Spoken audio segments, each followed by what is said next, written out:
Mi nombre es Susana García, voy a ser la moderadora de esta mesa. Soy parte de la Junta de Gobierno del Colegio Profesional de Fisioterapeutas de la Comunidad de Madrid y vamos a dar comienzo a esta mesa de la primera hora de la tarde, que se titula Razonamiento clínico en el abordaje del dolor. Con el primer ponente que contamos es con don Rafael Torres, que él es graduado en fisioterapia y licenciado en antropología social y cultural. Cuenta con el diploma de estudios avanzados y es doctorando en neurociencia, profesor titular de la Universidad de Valencia, presidente y fundador de la Sociedad Española de Fisioterapia y Dolor de la SEFID. Su principal interés es la aplicación de los avances en neurociencia en el tratamiento del dolor crónico. Imparte formación de posgrado en distintas universidades sobre el abordaje clínico del dolor de la columna vertebral, la disfunción temporomandibular y el dolor orofacial, y también del abordaje del dolor crónico. Es el introductor en España de la educación en neurociencia y del abordaje biopsicosocial en el tratamiento del dolor. Ha publicado 2 libros, La columna cervical, evaluación clínica y aproximaciones terapéuticas, y La columna cervical, síndromes clínicos y su tratamiento manipulativo. Y es autor de distintos capítulos de libros sobre el tratamiento de dolor crónico. Su ponencia se titula Dolor crónico, ¿de qué estamos hablando? Consideraciones sobre su identificación y su tratamiento. Cuando quieras, Rafael, puedes empezar. Bueno, en primer lugar, gracias al comité organizador, gracias Susana por haber contado conmigo, gracias a todos vosotros, que es la primera hora de la tarde. Vamos a intentarlo hacer lo más ligero posible para que nadie se duerma. Aunque yo cuando hablo me parece que siempre cuento el mismo rollo, pero en fin, vamos a intentar no contar el mismo rollo. Y lo que he querido yo un poco exponer es dificultades en el manejo del paciente. Entonces, el dolor crónico lo pusimos de moda nosotros, la SEFID, tengo que decirlo, fue así. Si vemos los programas de muchos másteres y formaciones, siempre aparece educación en dolor, abordaje en neurociencia y demás. Y de hecho fuimos inicialmente nosotros los que los pusimos de moda y así estamos contentos por ello. Entonces, la cuestión principal, yo soy clínico. Yo me dedico a ver pacientes y exclusivamente pacientes muy complejos. A mí yo veo solamente pacientes muy complejos. Sin embargo, voy a hablar de la importancia de la patología, porque hay muchos errores o malas interpretaciones de cuándo el paciente tiene dolor crónico, no tiene dolor crónico, qué se tiene que hacer, qué no se tiene que hacer. Entonces, mucha gente me dice, pero vamos a ver, si yo me dedico a deportistas, yo veo a pacientes normales, ¿por qué me tengo que interesar por el dolor crónico? Esos son pacientes muy raros. Bueno, pues de los últimos estudios que tenemos en España, sabemos que un 17% de la población padece de dolor crónico y están muy mal atendidos. Es decir, que nosotros podemos ser los mejores profesionales que atiendan al paciente con dolor crónico. Pero además, la cuestión fundamental es que a nosotros los pacientes nos vienen porque tienen dolor y su palabra más frecuente es tengo dolor, tengo dolor. Y en la cabeza muchas veces del fisioterapeuta no está escuchando lo que dice el paciente, sino está pensando en tejidos, en la estructura, con lo cual esto se convierte en una conversación de besugos. El paciente nos habla de su problema, que es dolor, y nosotros estamos en otro rollo. Y además es que sabemos que no hay relación entre daño y dolor. Esta es de una paciente de hace muchos años con una espondilolistesis displásica, grado 4+, que no tenía ningún dolor. O, por ejemplo, y entender también que el dolor nociceptivo, el hecho de que un paciente tenga un dolor por una lesión actual, no excluye en modo alguno que no haya mecanismos amplificadores del dolor que pueden favorecer que el paciente se cronifique y además que genere una discapacidad importante. Es decir, que hay muchos aspectos, como se ha comentado ya esta mañana, relevantes también en el paciente con dolor agudo que debemos interpretar. Lo primero de todo, vamos a hablar de problemas, de las barreras en el manejo del paciente con dolor. Y la primera barrera son las modas. Y modas hay en medicina, en odontología, evidentemente, pero ha habido muchísimas modas en fisioterapia que a lo mejor pueden todavía ser una barrera para que podamos manejar al paciente con dolor. Por ejemplo, las modas terapéuticas, ¿no? Pues, que van apareciendo unas, van apareciendo otras. A mí me gusta más la de la anís las cadenas, de finísimo paladar. Este es un artículo que yo recomiendo que todo el mundo lea, de Caribó, que utiliza lo que McKinley describió como los 7 pasos de la innovación médica. Y es cómo se construye una técnica o cómo se ha estado construyendo actualmente una técnica y cómo, sin ninguna evidencia de su eficacia ni nada, se ha conseguido poner de moda. Todos los profesionales de la salud, los fisioterapeutas en concreto, han empezado a utilizarla. La población ha empezado a demandar esa técnica y años más tarde se descubre que realmente no tiene ninguna evidencia y que es mejor, incluso que puede tener algún peligro. Bueno, y después los seguidores de gurús, todavía en nuestro entorno hacemos una práctica basado en los eminentes, ¿no? En los gurús. Y eso es una barrera. Evidentemente la solución está en el razonamiento clínico. Y a mí me ha parecido una idea excepcional que el Colegio de Madrid haya decidido hacer un congreso sobre razonamiento clínico. Y me parece crítico. Pero claro, a mí esto me suscita una pregunta. Pero muy bien el razonamiento clínico, pero cuando razonas, ¿en qué cosas razonas? ¿Cómo razonas? ¿Sobre qué razonas? Y aquí evidentemente hay que mencionar algo ya dicho por Jones, que el principal error de muchos de los colosales errores de dirección en la historia de la ciencia tiene que ver con la aceptación ciega de lo que se escribió o se profesó como la verdad en un tiempo determinado. Y eso está ocurriendo actualmente, y esto lo publicó Jones en el año 90. Claro, por ejemplo, una cosa que seguramente alguno ya me ha oído comentar es el problema del dolor no específico, de seguir aceptando categorías como el dolor no específico. Es decir, no se puede diagnosticar el 85% del dolor lumbar. Claro, como no se puede clasificar, se han puesto de moda los sistemas de clasificación. Todo el mundo crea su sistema de clasificación del dolor, en concreto estos son de dolor lumbar, y sigue fielmente ese sistema de clasificación. O la moda de los algoritmos o las reglas de predicción clínica. La verdad es que es curioso que la misma maniobra recomendada para el manejo del dolor lumbar es la misma maniobra recomendada para el dolor femoropatelar. Entonces, a mí estas cosas, como todo el mundo sabe, lo opuesto al razonamiento clínico es el algoritmo. Y bueno, y se ha puesto de moda y la gente lo sigue.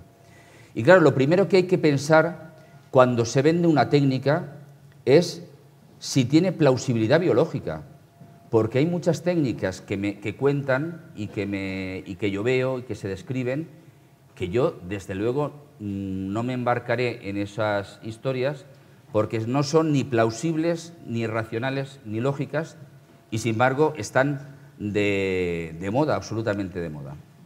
Claro, cosas que se dicen. ¿Cómo se interpreta que debe ser el fisioterapeuta? El fisioterapeuta debe ser un experto en disfunciones del movimiento. Pero claro, primero, las disfunciones del movimiento son tremendamente variables.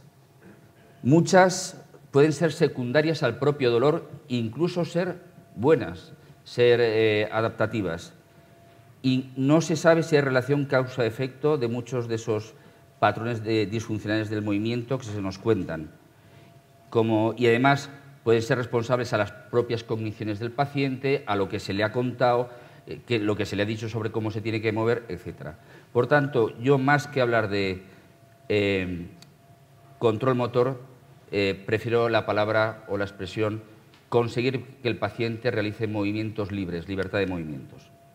También cosas que se dicen es que, claro, los fisioterapeutas deben ser expertos en el movimiento humano y, por tanto, no deben hacer diagnóstico médico, no deben usar test de imagen, pruebas de imagen, no tratan patología.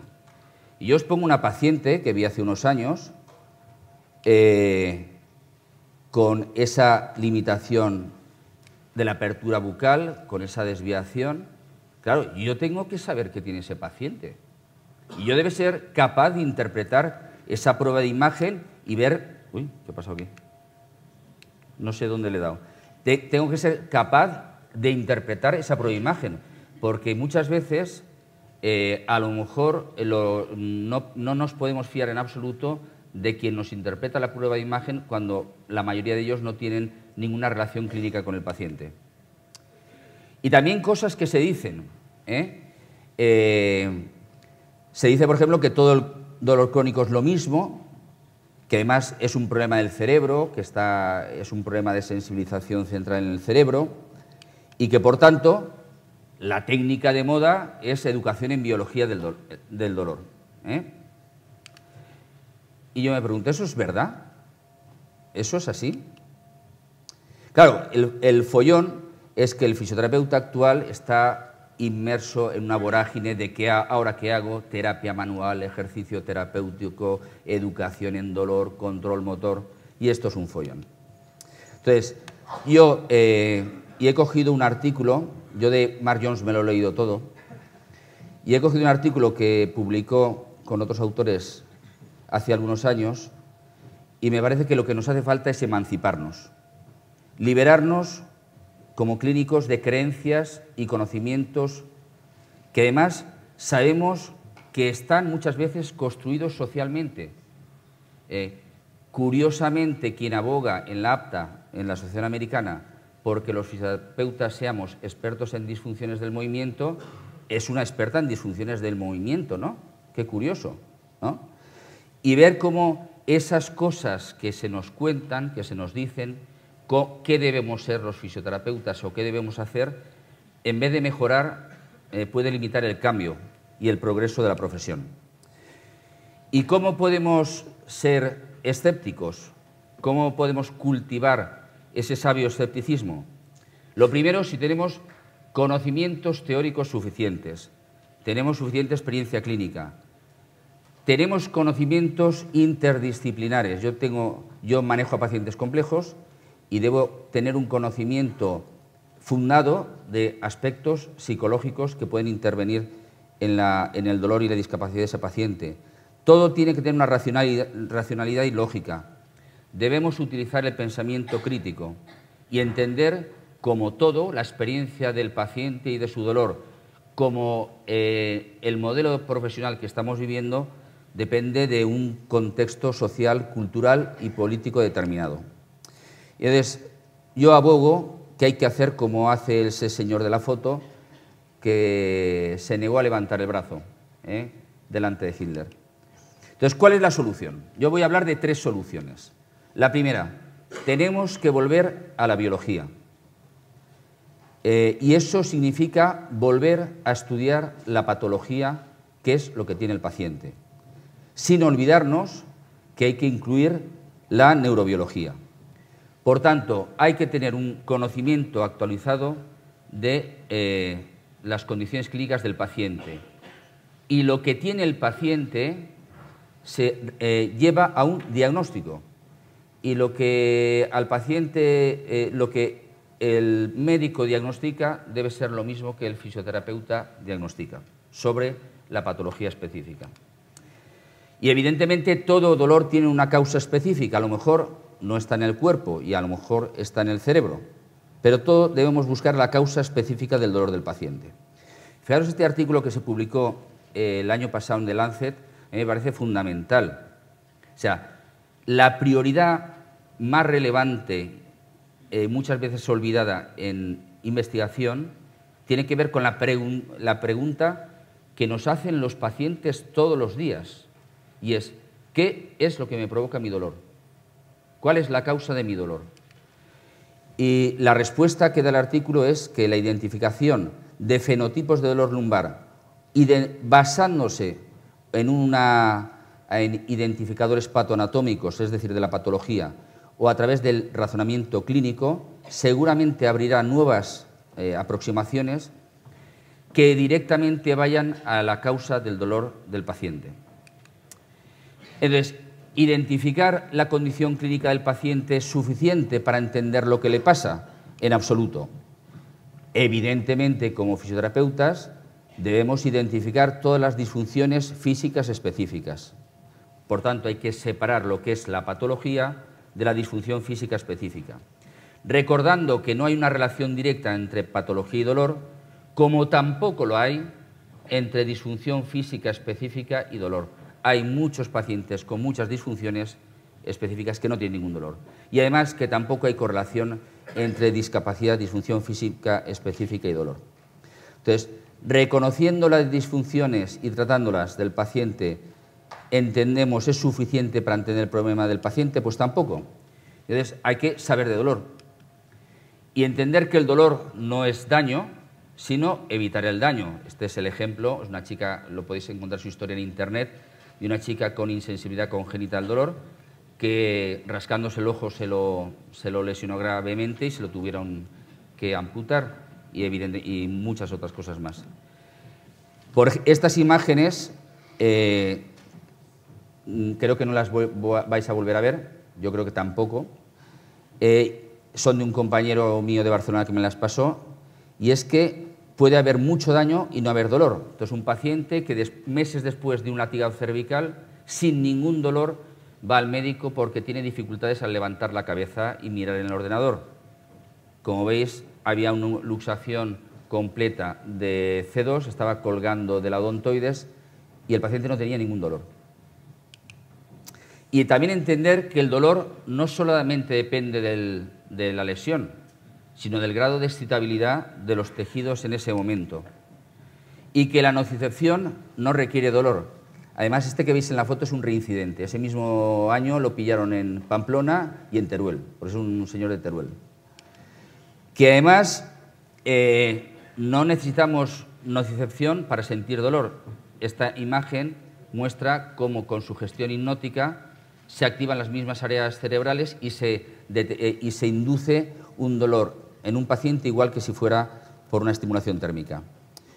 Que el dolor es tremendamente contextual, y esto es un estudio que los que estamos en la SEFI ya lo conocemos, de Gerta Flor, cuando vino y nos lo contó, que a los masoquistas sabemos que no les gusta el dolor, les gusta el contexto en el que sienten el dolor. También entender que el dolor cambia el funcionamiento del sistema nociceptivo, y eso es el concepto de sensibilización central que ya todo el mundo conoce. Pero recordar que si bien durante décadas hemos hablado de sensibilización central como el paradigma que explica el dolor crónico, la sensibilización central no está presente en todos los pacientes con dolor crónico, también está en dolor agudo y subagudo, y muchos pacientes con dolor crónico no tienen sensibilización central. Que también el dolor cambia el cerebro, que puede producir una reorganización cortical, o esta imagen que pasa miles de veces, ¿no?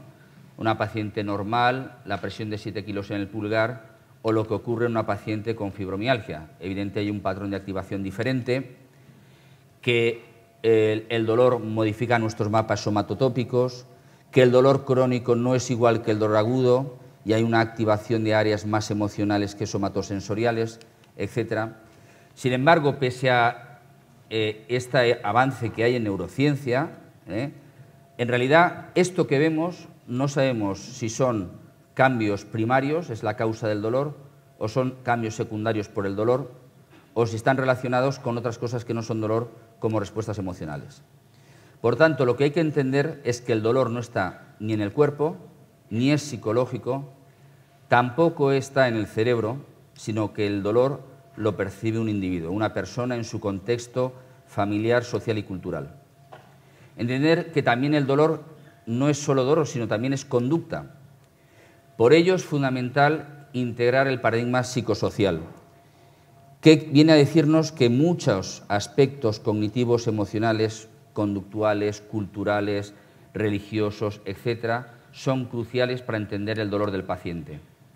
Y de todas estas cosas que ya ha mencionado Mark Jones esta mañana, muchas de ellas, muchos aspectos psicológicos, están relacionadas con las cogniciones del paciente. ¿Qué es lo que me pasa? ¿Me puedo librar del dolor? ¿Este dolor significa que tengo algo grave? ¿Va a ser para siempre? Y además hay otros aspectos psicosociales implicados. Esto es un estudio que estamos haciendo actualmente y presentamos en el mes de octubre. Fijaros, en mujeres con dolor pélvico crónico, fundamentalmente vulvodynia, solo se podía explicar por aspectos psicosociales su dolor en casi el 60% de las mujeres. No existía ninguna lesión, en absoluto ninguna lesión. De hecho, si analizamos experiencias traumáticas en la infancia, si analizamos experiencias traumáticas en la infancia, veréis que, por ejemplo, los abusos sexuales casi llegan al 13% de las mujeres, o las experiencias traumáticas en la edad adulta.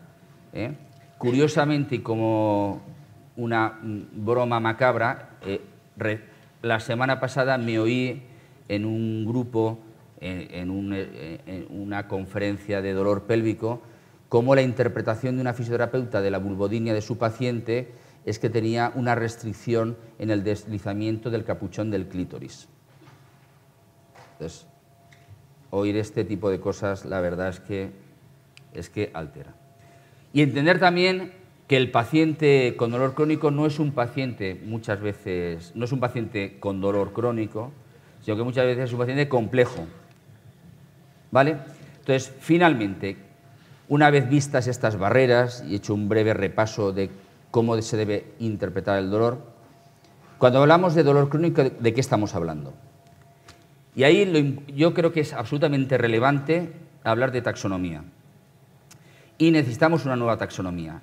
Y aquí hay, pues eso, por ejemplo, en el 2015 la IAS presentó una nueva clasificación del dolor crónico y una nueva categoría como dolor crónico primario, que está muy bien, a mí me gusta, sin embargo, claro, que incluye cosas como el dolor lumbar inespecífico, o intentos más recientes de un tercer descriptor, además del dolor nociceptivo y del dolor neuropático, que además proponen unos términos realmente horrorosos, dolor nociplástico, algo plástico, nocipático, ¿no?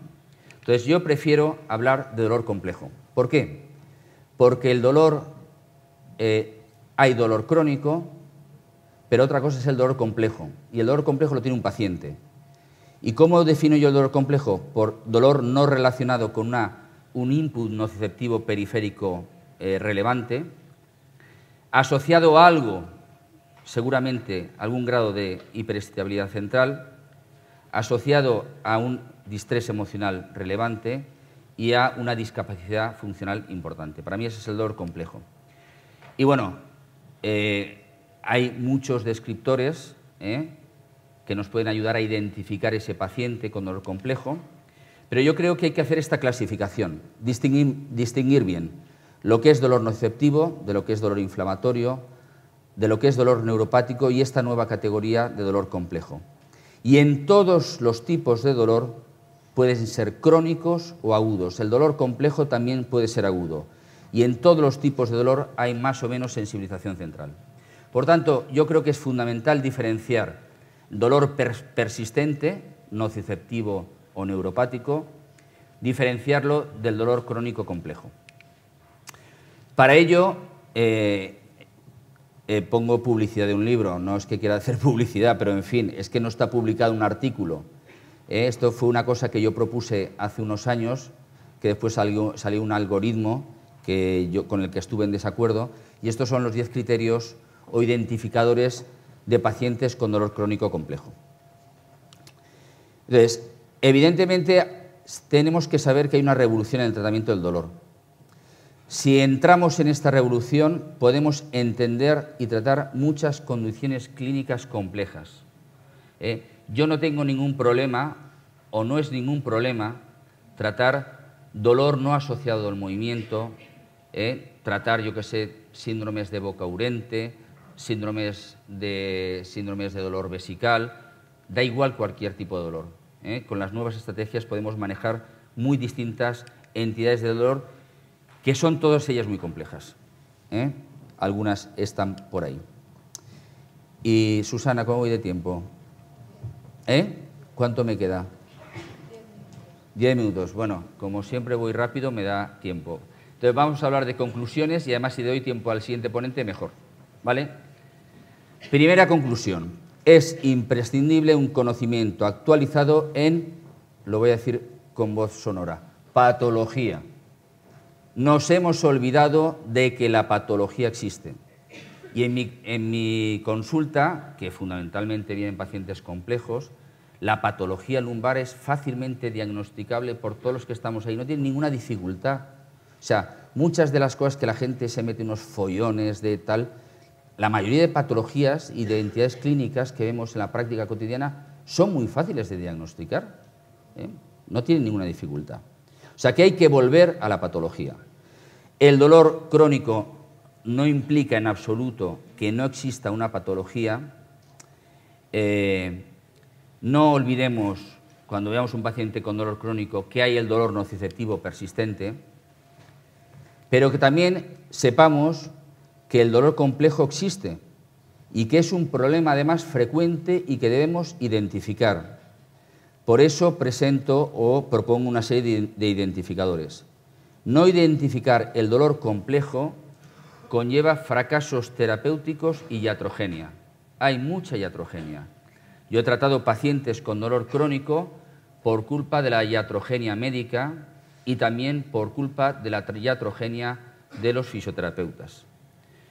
Además, sepamos que podemos ser responsables de que el paciente desarrolle un dolor crónico difícil de manejar. Es imprescindible un conocimiento actualizado en neurobiología del dolor, el manejo del paciente complejo, pero también el paciente con dolor agudo y crónico requiere siempre una aproximación biopsicosocial para todos los pacientes, que el manejo del paciente complejo requiere sobre todo conocimientos y destrezas transdisciplinares. Eso hay países que lo tienen bien claro, que en las clínicas del dolor que yo he estado, en países se hace fisioterapia informada en psicología, y aquí nos asustan estas cosas. Yo soy, como sabéis, de los que introdujo la educación en dolor en España, gracias a David Butler, hace casi 20 años. Yo soy un firme defensor de la educación en dolor como una estrategia potentísima en el manejo del dolor crónico, pero la educación en dolor no es dar clasecitas de dolor solo. Tenemos que convertirnos en educadores expertos, porque si lo hacemos mal ya vacunamos al paciente para una intervención realmente eficaz. Entender también que la educación en dolor por sí misma es inútil si no consigue cambiar las conductas del dolor del paciente, que en el tratamiento debemos dirigirnos a las conductas de miedo y evitación, a la hipersensibilidad sensorial, etcétera, y a la intolerancia a la actividad, y que los pacientes con dolor crónico complejo necesitan de clínicos con un amplio entrenamiento, tanto en aspectos neurobiológicos como psicológicos como sociales. Y yo haría un resumen de todo lo que he contado. Las 3 soluciones para salir de esta maraña de modas, de esta confusión terrible cuando nos vemos enfrentados a un paciente con dolor. 3 soluciones. La primera, volver a la biología, a la patología de los tejidos, volver a estudiar patología. A lo mejor podemos no ser nosotros los primeros en crear grupos de expertos, hacer estudios Delphi para identificar patología musculoesquelética común. Segunda solución, hay que estudiar neurofisiología, saber qué pasa en un paciente con dolor y sobre todo con dolor crónico, y evidentemente tenemos que ser capaces de identificar, evaluar y manejar los aspectos psicosociales. Y finalmente, que entendamos, y esto es una cosa que yo le cuento a mis pacientes, que el dolor crónico complejo en realidad es una memoria. Por tanto, como toda memoria, se puede olvidar. Y es absolutamente dinámica y está continuamente enchufándose, apagándose continuamente. Que puede cambiar, por supuesto puede cambiar, el dolor crónico puede desaparecer, sobre todo si cambiamos el significado que tiene para el paciente el dolor. Por tanto, el paciente tiene que comprender qué es el dolor, su dolor, y eso es explicar el dolor, y sobre todo si focaliza su atención no tanto en el dolor, sino en sus valores, en conseguir una vida significativa. Y evidentemente es imprescindible que el paciente se exponga al movimiento, al tacto, al contexto, etc. Y bueno, esto sí que es publicidad, lo siento. Si queréis un curso de dolor, lo vamos a hacer aquí en Madrid en marzo. Pero en fin, muchas gracias por vuestra atención.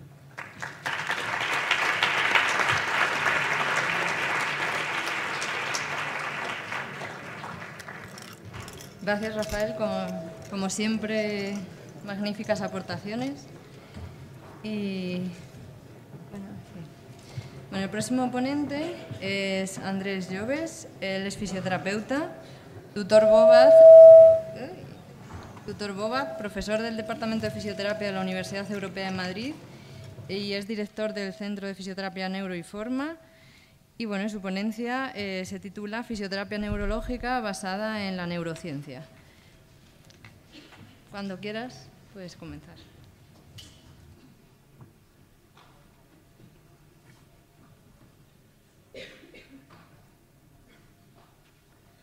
Pues muchas gracias por la presentación y sobre todo muchas gracias también por la invitación. Para mí es un gran honor poder participar en este simposium, en actuar en forma de telonero dentro de este gran elenco de profesionales que habéis conseguido traer el Colegio de Fisioterapeutas de Madrid, profesionales de la fisioterapia y de la investigación. Y también al mismo tiempo para mí es una oportunidad compartir con todos vosotros, seguramente una oportunidad difícil de repetir con tanto aforo, que podemos estar aquí 400 personas seguramente, Susana, y poder compartir con todos vosotros mi experiencia, que como muy bien os ha dicho Susana, está relacionada con el paciente neurológico adulto. No sé si haceros la pregunta de cuántos de los que estáis aquí, fisioterapeutas, estáis habituados, habéis alguna vez en vuestra vida o muy a menudo tratado pacientes neurológicos adultos. Que levanten la mano. Bueno, me esperaba un cri-cri. ¿Y cuántos de vosotros tenéis la experiencia de dejar, después de un tratamiento a vuestro paciente mejor, haber hecho algo positivo para él? ¿Nadie? Sí. Yo también. ¿Cuántos tenéis la experiencia de haberlo dejado peor? ¿No os atrevéis a levantar la mano? Lo levantaré yo, porque en el mundo nuestro es muy habitual. Yo trabajo y me dedico a dar clases en la Universidad Europea de Madrid, trabajo en el ámbito clínico con pacientes neurológicos en el contexto del concepto BOVAC, que me imagino que sabréis que no es una metodología, no es una metodología basada en un protocolo de intervención, sino que consiste en un razonamiento clínico, en una valoración y tratamiento constante del paciente, por lo que la toma de decisiones es una práctica habitual y donde la recogida de información es una de las bases elementales para poder realizar una buena práctica clínica.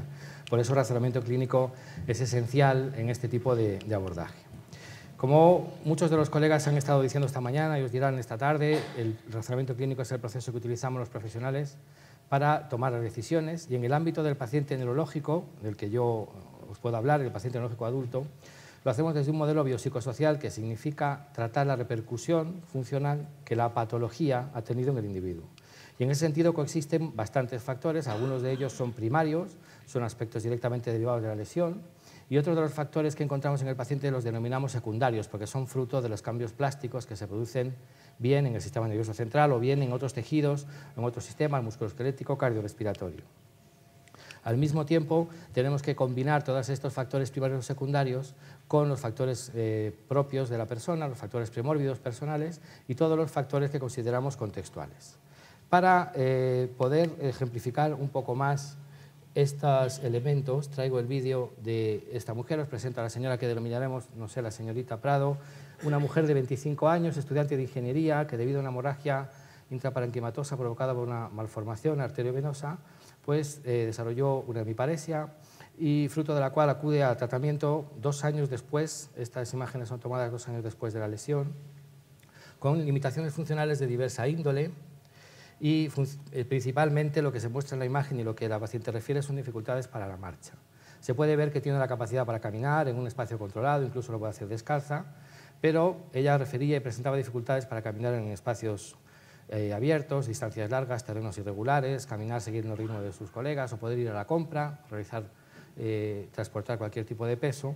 Y los problemas que ella refiere son problemas fundamentalmente de dolor, seguramente dolor crónico complejo, alteraciones del tono. Ella refiere que al cabo de un tiempo siente la pierna muy tensa, se le cansa la pierna del lado menos afecto, mucha tensión en la pierna del lado más afecto.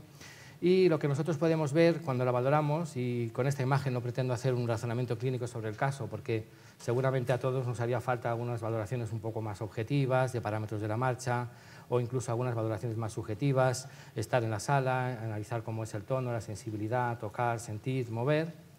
Solo quiero haceros referencia a la influencia que en esta mujer tenía la alteración primaria de la sensibilidad propioceptiva. Debido al área de lesión, que estaba muy cercana al tálamo, y algunas conexiones con el cerebelo, parecía tener una repercusión bastante importante, aparentemente primaria, sobre la información propioceptiva.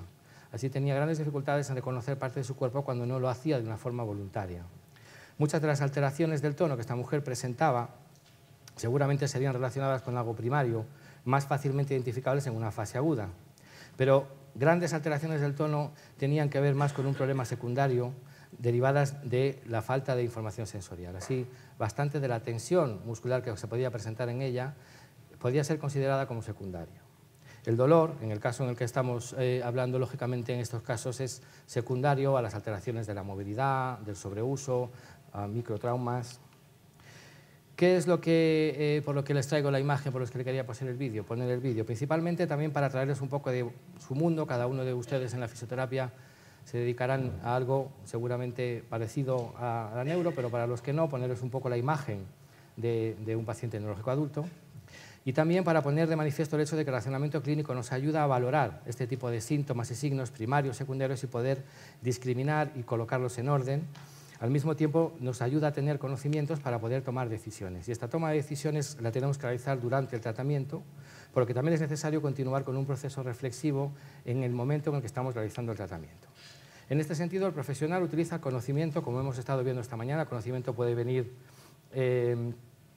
puede ser publicado, explícito, los libros, los artículos científicos. Tenemos un conocimiento explícito que no está publicado, que es el que hemos adquirido en la universidad, en los cursos de posgrado, en los cursos en la formación que hemos ido teniendo, y en la medida en la que vamos ganando experiencia, vamos adquiriendo el conocimiento que hemos denominado implícito o el metaconocimiento, que se incrusta en nuestra manera de pensar y de hacer, y que tiene que ver con el resultado de nuestras acciones. Pues bien, estos conocimientos, como muy bien nos han estado diciendo a lo largo del día, quizás podríamos pensar que cuanto más conocimiento tengamos de esto, todo sería mejor, y que se puede considerar un experto porque tiene mucho más conocimiento. Quizás la definición de experto más acertada para mí es la que han dicho, que el experto es aquel que se equivoca más veces, porque todos estos conocimientos a veces no nos ayudan a pensar mejor. De hecho, muchas veces saber mucho de una cosa nos hace llegar a pensar, y es un sesgo, como nos han hablado esta mañana, y a veces estos conocimientos conspiran entre sí. Todos hemos leído artículos científicos que han venido a desdecir o a añadir o incluso a poner en tela de juicio algunos de los conocimientos que adquirimos en la universidad, o nuestra propia experiencia parece que no encaja exactamente con lo que leemos en los libros. Por eso el profesional necesita utilizar las capacidades que también han salido esta mañana aquí, denominadas metacognitivas, que son nada más que pensar sobre lo que se está pensando, y la reflexión. Así también hacer una mención a lo que hemos hablado de la fisioterapia basada en la evidencia, los tres pilares que son descritos por Sackett hace algunos años: la evidencia científica, todo este conocimiento del que estamos hablando, la práctica clínica, y me gustaría hacer una mención que uno de los pilares siempre descritos, incluso los que trabajamos en un modelo biopsicosocial que colocamos al paciente en el centro, muchas veces olvidamos, que son las preferencias del paciente. Pues bien, ¿qué es lo que quiero hacer? No quiero poneros encima de la mesa un montón de libros y de conocimientos, ni tampoco llenar la pantalla de artículos científicos, sino lo que pretendo es hacer un recorrido corto, breve, rápido, en el que podamos poner en relación los aspectos críticos o aquellos aspectos que yo he considerado claves del conocimiento que nos puedan ayudar a tomar decisiones, a hacer un razonamiento clínico en la fisioterapia neurológica basadas en la neurociencia. Y este conocimiento lo he organizado en neurofisiología, neuropatología y biomecánica. Empezamos. Respecto a la neuroplasticidad, voy a ir dando algunas píldoras en torno a cada uno de estos aspectos del conocimiento explícito, ¿no? De la neuroplasticidad sabemos que existe una ventana de mayor recuperación. Los datos de algunos de los estudios, sobre todo de los realizados por estos autores, sugieren 3 variables importantes que determinan el grado de la recuperación, que son el momento, la intensidad y el enfoque del entrenamiento realizado. Y hacen especial énfasis al hecho de que los estudios repetidos variando únicamente la intensidad del tratamiento tienen mejor resultado, sobre todo en pacientes con un accidente cerebrovascular, en la recuperación de la mano y en la recuperación del habla, aquellos que tuvieron afasia. También sabemos que la recuperación espontánea ocurre solo durante los 3 primeros meses posteriores a la lesión, por lo que la aparición inicial de compensaciones puede reducir una posible recuperación posterior. Así, una de las 2 primeras ideas que les quiero traer acerca de un pensamiento clínico es que los tratamientos intensivos tienen un mejor resultado. Si tenemos que pensar y razonar y tomar una decisión acerca de qué tipo de tratamiento hacer o no, deberíamos de pensar primero que ese tratamiento será más eficaz si es intensivo, y aquella famosa premisa que llevamos utilizando, manejando mucho, aquello de usarlo o perderlo, que sabemos que aquellas cosas que los pacientes no utilizan y no usan, sobre todo durante los primeros, o que no vienen durante los 3 primeros meses, será necesario con la terapia poder practicarlos. Sabemos que el sistema nervioso central, desde el punto de vista funcional, si entendemos una organización sistémica, tiene mucho más recorrido que si nosotros pensamos en la organización jerárquica anatómica que estudiamos también en la carrera. Así, pensar en un sistema nervioso central que tiene muchos sistemas, subsistemas, cada uno especialista, unos especialistas en el movimiento, otros en la postura, otros en la sensibilidad consciente, otros en la no consciente, y de todos ellos he querido destacar el rol que desempeña la formación reticular como uno de estos subsistemas en el control postural o en el control motor, con su aportación en los famosos ajustes posturales anticipatorios, los que conocemos hace algunas décadas, y que hacen referencia al cambio de tono que una persona tiene milisegundos antes de hacer cualquier movimiento voluntario. Y el profesor Baker en Inglaterra está estudiando la recuperación del ictus y lo está haciendo con monos a los que se les entrena, se les hace diestros para utilizar la mano y después se les provoca un ictus. Y parece ser que la formación reticular también está desarrollando cambios plásticos en la recuperación de este tipo de patologías. Cosa que nos llama la atención porque siempre habíamos pensado la formación reticular como un sistema más postural, más central, más encargado de componentes automáticos. Y también desde hace algunas décadas, bueno, quizás no décadas, menos alguna década, conocemos los estudios de Ricciolati y de su equipo de investigadores en Italia, y nos hacen referencia también a la importancia que tiene el área premotora y la localización o el descubrimiento de las famosas neuronas en espejo y de las neuronas canónicas, que son las neuronas en espejo, imagino que conocerán, son estas neuronas colocadas en la corteza premotora que se activan en el ser humano adulto cuando quiere hacer una actividad, tiene intención de hacer una actividad y ve a otra persona hacer esa actividad o a sí mismo en una imagen o en un vídeo. Y las neuronas canónicas también situadas en el área 5 de la corteza premotora, que se activan cuando la persona quiere hacer un alcance y el objeto está situado a una distancia visual factible para que ese alcance sea posible. Es decir, la importancia, resumiendo, de estos componentes serían tener en cuenta que algunos de los problemas que los pacientes pueden presentar, como los de señorita Prado caminando, puede ser que tengan que ver con el sistema postural, puede ser que tenga alguna alteración en sus ajustes posturales anticipatorios y podríamos ir a mirar, tendría sentido usar un razonamiento clínico basado en este conocimiento, podríamos pensar qué está ocurriendo en su sistema postural, si tiene acceso o no a ajustes posturales anticipatorios. Y si quisiéramos trabajar sobre algún componente más específico de la función del miembro superior, la importancia que tiene la preparación, la intención. En los monos que Ricciolati utilizaba para sus estudios no hacía falta intención para comerse el cacahuete, pero en el ser humano, si no hay intención, estas células en espejo no se activan. Y, por supuesto, el entorno. Si queremos trabajar el alcance con un paciente, tiene mucho sentido colocar la botella a la distancia idónea para que el paciente pueda coger la botella. La médula espinal estudiamos seguramente todos en la universidad como un canal de subida y bajada de información, y puede ser que ya nos apuntaran hacia la idea de que también se considera centro de procesamiento. El sistema propioespinal, que ya fue descrito por Sherrington hace muchos años cuando estudiaba los reflejos, desempeña un papel crucial en el control motor y en el procesamiento sensorial. Para Sherrington unía distintos niveles, reflejos de activación, y hoy en día parece que es uno de los sustratos de investigación más importantes sobre los que parece que estamos influyendo cuando tratamos pacientes con lesión medular incompleta desde la fisioterapia. El hecho de que podamos conseguir una mejoría en este tipo de pacientes parece ser que está relacionado con el salto gracias a este sistema propio espinal de distintos niveles medulares. Y sí que en esta ocasión sí que hace algunas décadas que conocemos y que nos presentaron a los generadores centrales de patrones en la médula espinal, junto con la periferia y los sistemas centrales, que son los encargados de dirigir la marcha. Así, la idea es tener en cuenta que podemos trabajar con los pacientes con lesión medular incompleta gracias a este sistema propio espinal. Tiene bastante sentido pensar que estamos haciendo un salto de distintos niveles, y cualquier sistema facilitador de la marcha automática puede ser utilizado para mejorar el desempeño de la marcha en los pacientes neurológicos. Para mí, esto es uno de los mejores ejemplos de uno de los fenómenos en los que no tenemos, o no parece ser que todavía no hemos encontrado mucha evidencia de la eficacia de distintos métodos. Todos parece que tienen una eficacia parecida. No hemos conseguido la misma eficacia en los seres humanos que se han conseguido en las ratas o en los cerdos con lesión medular, pero tenemos una base sólida y muy fuerte desde el punto de vista de la neurociencia para seguir trabajando en sistemas facilitadores de la marcha, ya sea cinta de marcha con suspensión parcial de peso, sistemas más complejos, electrónicos o robóticos que faciliten la marcha del paciente, o un fisioterapeuta a cada lado del paciente intentando reproducir los pasos. La médula espinal como centro de procesamiento también tiene uno de los descubrimientos recientes interesantes, es una de las interneuronas que han llamado la ROR-alfa, neurona que llamaron huérfana porque se sitúa entre el sistema sensorial y el sistema motor. Así, esa neuronita verde que se ve por allí, ¿sí? Este sería el sistema córtico espinal descendente, que debería terminar en neuronas motoras o en interneuronas motoras, y en este caso termina en una interneurona que conecta directamente con el sistema sensorial ascendente. Así, es parte anatómica del sistema motor descendente, pero parte funcional del sistema ascendente sensorial.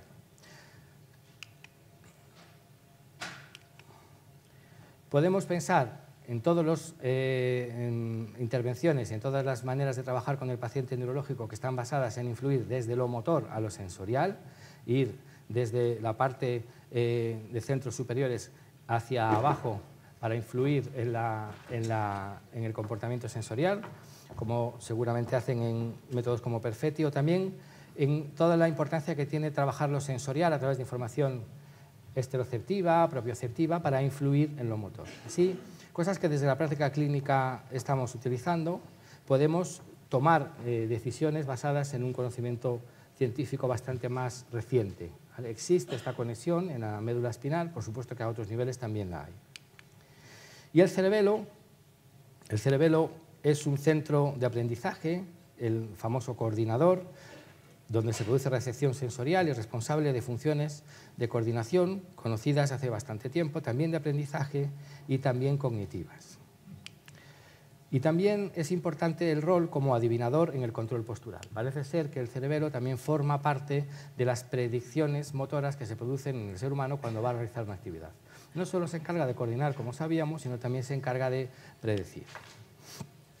Y el error pequeño forma parte o le permite formar parte al cerebelo del aprendizaje motor. Es decir, que si estamos trabajando con pacientes que tienen alguna alteración cerebelosa y estamos intentando interpretar cuáles son los signos y los síntomas que tienen, podemos practicar para conseguir aprender, podemos repetir y podemos provocar dentro del desempeño de la terapia un pequeño error, que significa, si uno está trabajando algún aspecto específico de la marcha, dar un paso, cargar peso en una pierna, hacer un apoyo monopodal, poder soltar, hacer una preoscilación, contacto de talón, un alcance.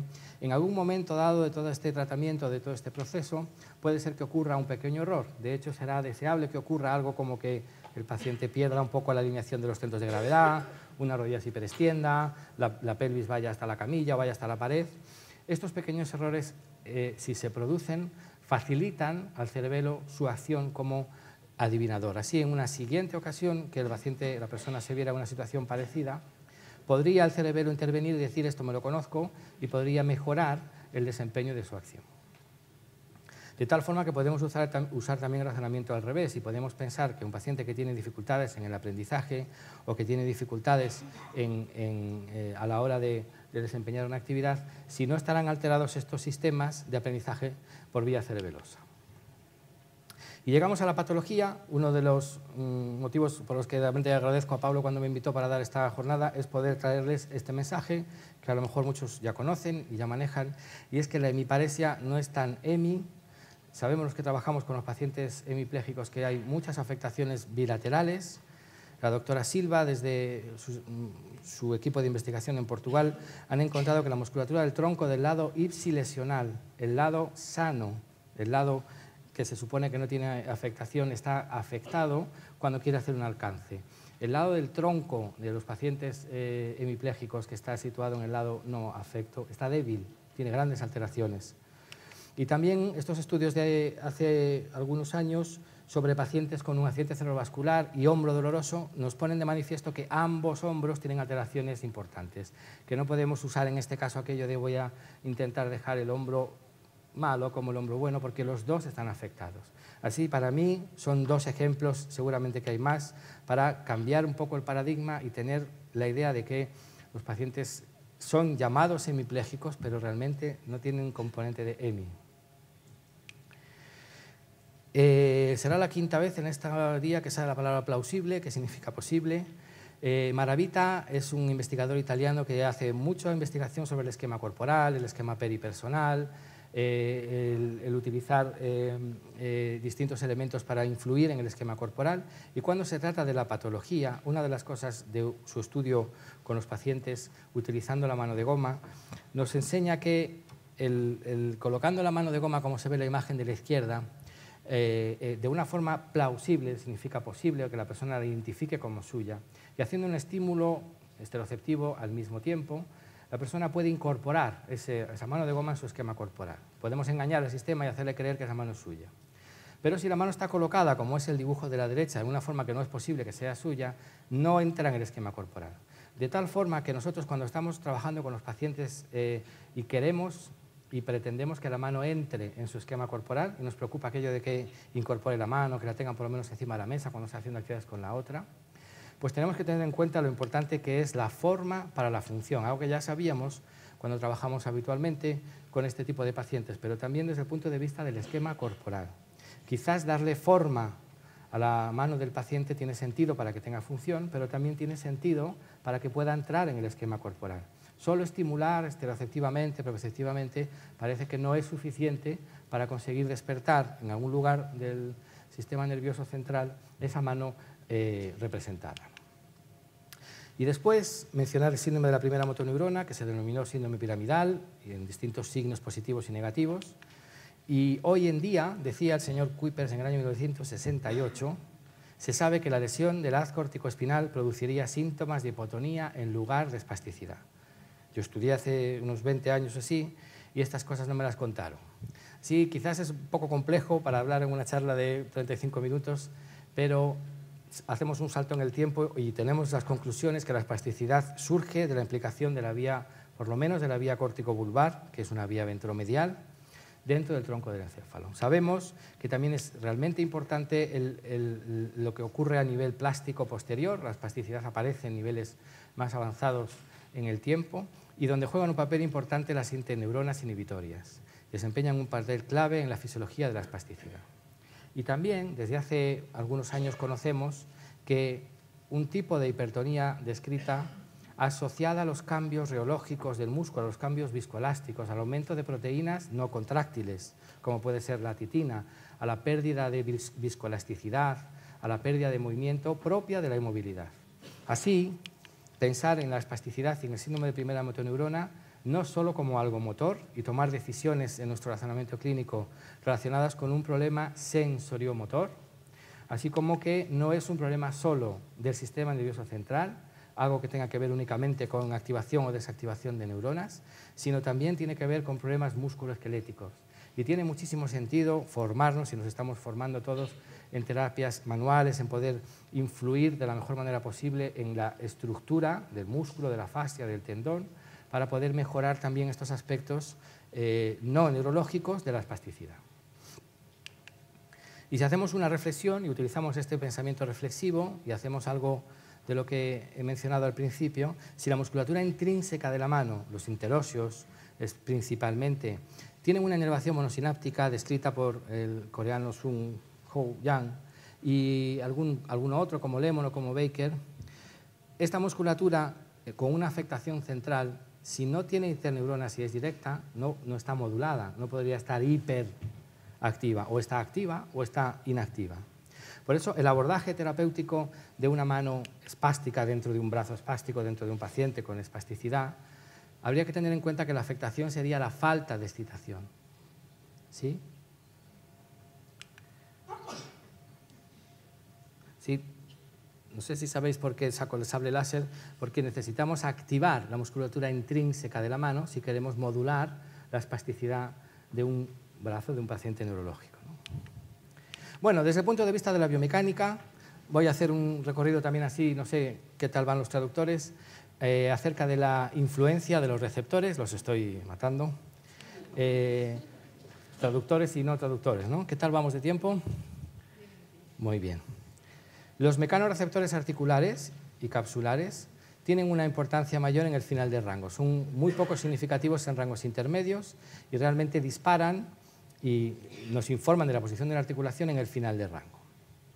Una de las conclusiones que podemos sacar de, por ejemplo, cómo se movía nuestra paciente o cualquier otro paciente que tengamos que tiene las articulaciones intermedias en posiciones extremas o hiperextendidas o bloqueadas en un tope mecánico, pues podemos sacar una conclusión de tipo muscular, podemos decir es una alteración del tono, tiene hipotonía, tiene debilidad, no sujeta los músculos que deben sujetar la articulación, o no, mira, fíjate lo que tiene es una hipertonía, está demasiado activos estos antagonistas, están tirando la articulación atrás. Pero otro pensamiento que podríamos tener en base a este conocimiento es un problema secundario. Puede ser que los pacientes con alteraciones sensoriales estén bloqueando las articulaciones intermedias para poder sentirlas. Así, un abordaje global podría estar basado en mejorar la información proprioceptiva, mejorar la información extroceptiva, proprioceptiva, haciendo cualquier actividad, para conseguir mejorar el desempeño del control de este tipo de articulaciones intermedias. La sensibilidad del uso neuromuscular, por lo tanto, lo que tiene que ver con el tono muscular, pueden ser modificados por la experiencia y el aprendizaje. Quizás sea una de las cosas, una idea un poco global, pero que nos hace pensar en los pacientes que no se mueven debido a su problema primario, se mueven menos o se mueven en rangos más cortos. Ese tipo de pacientes tienen una experiencia escasa de movimiento y por lo tanto un aprendizaje condicionado con esta poca experiencia. También un pensamiento y una toma de decisión adecuada sería vamos a conseguir que este paciente pueda tener experiencia, que sus usos neuromusculares puedan enseñarle al sistema nervioso central dónde están los músculos. Si a eso le unimos la idea de que los usos neuromusculares en la musculatura biarticular o poliarticular son mucho más significativos para el control postural, pues tendremos la conclusión de que un paciente con poca movilidad tendrá alteraciones de tono mayores y tendrá más dificultades para el control postural. Y el órgano tendinoso de Golgi. El órgano tendinoso de Golgi, que cuando se despolariza tiene que decirle al músculo que deje de trabajar, inhibir su función en relación al reflejo miotático. Pues el órgano tendinoso de Golgi no dispara, no se despolariza prácticamente nada o su manera de despolarizarse es insignificante cuando el estiramiento del músculo es pasivo. Así, cuando la persona hace un excéntrico de la musculatura y baja lentamente o hace una contracción excéntrica, es cuando el órgano tendinoso de Golgi se despolariza más. ¿Qué es uno de los pensamientos que podemos tener si queremos incorporar o queremos conseguir modular? O una de nuestras ideas es utilizar este mecanismo para bajar la tensión de algún músculo, tiene mucho más sentido hacerlo de forma excéntrica activa que de forma pasiva mediante un estiramiento. Otro receptor que influye para el control postural son los mecanorreceptores del calcáneo y del pie y su influencia directa con el sistema vestibular. Resulta que el sistema vestibular utiliza información del contacto de talón influyendo sobre los músculos extensores de la misma pierna durante la marcha. Estos estudios están hechos durante la marcha. Así, si estamos analizando la marcha de un paciente y vemos que en la fase de apoyo medio no hay extensión en contra de la gravedad en esa pierna, podemos pensar en un montón de factores, pero uno de ellos podríamos mirar cómo es la alineación del calcáneo. cómo está el calcáneo informando el sistema vestibular y demandándole la extensión en contra de la gravedad en esa misma pierna. Por eso también tiene sentido, la toma de decisiones es ir a ver el pie, trabajar las estructuras, el medio pie, para que el calcáneo pueda estar alineado y dar una información rectilínea hacia el sistema vestibular que le ayude a este componente de extensión axial. Y también conocemos, gracias a los estudios de Carnat y de muchos otros autores, la existencia o la hipótesis de la existencia de los graviceptores, que serían receptores especializados en reconocer el desplazamiento del peso del líquido en relación a la posición con la gravedad. Es decir, detectan, son receptores que estarían colocados dentro de las vísceras, en el intestino, en las paredes del intestino, en las fascias, y que detectarían el movimiento, el cambio de presión de los líquidos dentro del mismo. Algunos de los pacientes con los que estudió Carnat eran los pacientes empujadores y encontró que el 98% de los pacientes que él utilizó para el estudio tenían una alteración en la zona del tálamo, en la misma zona del tálamo. Y empezaron a postular sobre la idea de que existía, en la zona de la que derivaba esa información sensorial en la parte del tronco, unos receptores en las vísceras que le daban al paciente la idea de la línea media. ¿Cuál es el pensamiento que podemos tener? Tenemos la idea de que un paciente con alteración de la línea media puede ser que tenga una alteración primaria de la información de estos receptores si la lesión está en la zona del tálamo posterolateral, o puede ser que sea secundaria, la propia posición asimétrica del tronco, la falta de tono abdominal, el abdomen prominente en una dirección, hace que estos receptores tampoco estén informando adecuadamente de la línea media. Y algunos de los problemas de la vertical postural subjetiva de los pacientes podrían empezar a resolverse si le damos una leve presión, un poco de presión a través de las manos, con una toalla, con una faja colocada alrededor del abdomen, alineando la posición en la que las vísceras informarían de la línea media. Si la pelvis está en la anteversión, el vector de fuerza de los aductores cambia, dejan de ser aductores y son coaptadores del fémur, además de aductores. Así también, esto que está descrito por Capagni, también lo encontráis en el libro de Newman. Es difícil encontrar a un paciente que no tenga alguna anteversión en la pelvis, sobre todo en el ámbito neurológico, y tener en cuenta que este tipo de pacientes sobre los que queremos mejorar el rendimiento de la marcha, como es el caso de la paciente que os puse, puede ser que parte del problema de la movilidad que tenga sea primario, sea derivado de una falta de movimiento selectivo del pie, sea derivado de una falta de control del tono que no puede soltar excéntricamente los extensores, pero también es muy posible que sea provocado por una falta de movimiento de la propia cadera. La biomecánica nos ayuda mucho a mejorar el rendimiento de los pacientes porque echando un vistacito a cómo está la pelvis, si la pelvis está en posición de anteversión y los aductores están tensos y cortos, uno podría pensar que su fémur está más coaptado y eso sería una de las causas por las que resulta difícil el movimiento selectivo, una de las causas. Y así como que la pelvis es importante para el movimiento selectivo de la pierna, todos conocemos lo importante que es la inervación de la escápula para el movimiento del miembro superior. Pero este artículo lo traigo quizás por un poco más reciente y porque hace referencia no solo a la importancia de la alineación de la escápula y de la musculatura estabilizadora, sino también a la potencia. Habla de que si los músculos estabilizadores de la escápula, el serrato, el romboides, el trapecio, fibras horizontales, todos los que conocéis, no están fuertes, no tienen potencia, tienen mucha dificultad para el rendimiento del movimiento del brazo en el espacio.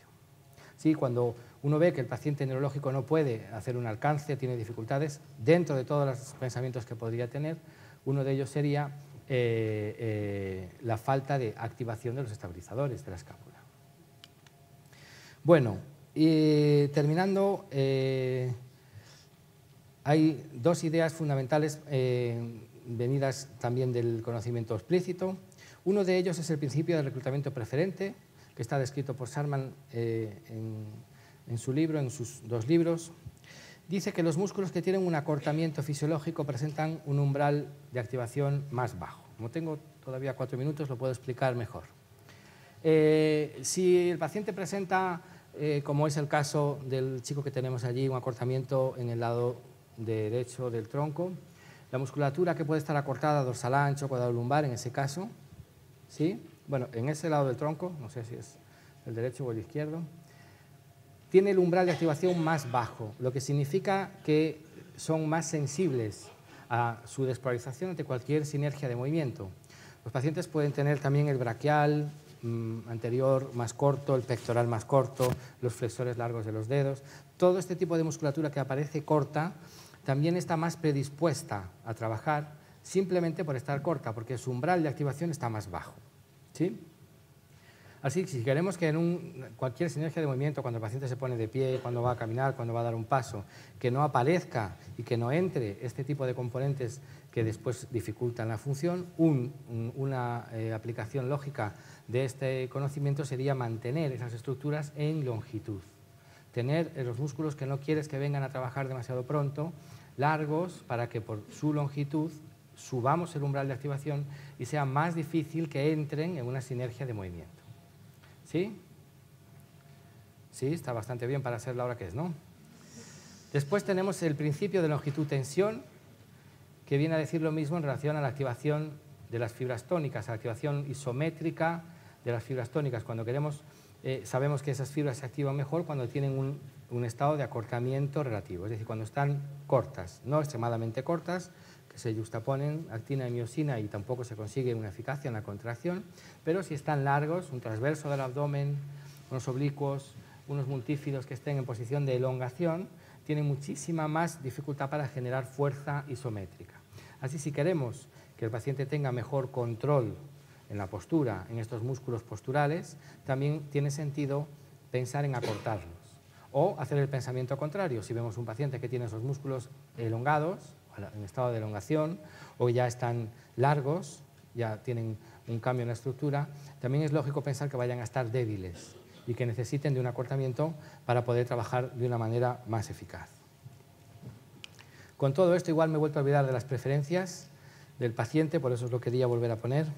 Y nada más deciros que la idea de la charla que yo traía para compartir con vosotros, para que todo esto no se convierta en neuropoética, es llevarlo a la práctica. Yo también me dedico a la práctica clínica, y así, no sé, proponeros si alguna de estas ideas que os he dejado caer así a modo de aperitivo rápido, se pueden llevar a la práctica para poder hacer una práctica clínica basada en el conocimiento. La idea que os traigo es la fisioterapia basada en la neurociencia y sobre todo en la reflexión.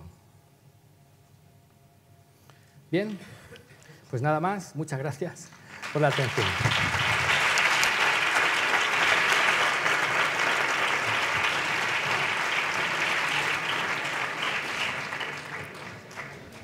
Gracias, Andrés. Nada.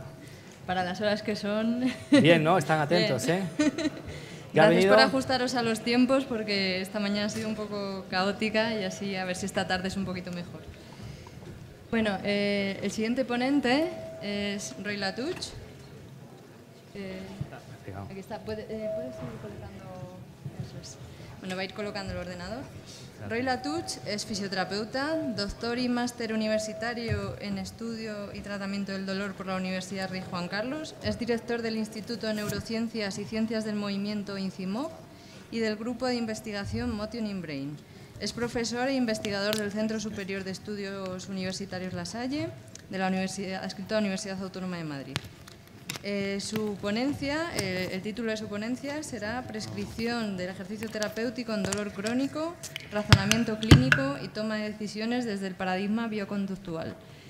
Bueno, Roy, cuando quieras, si ya estás listo.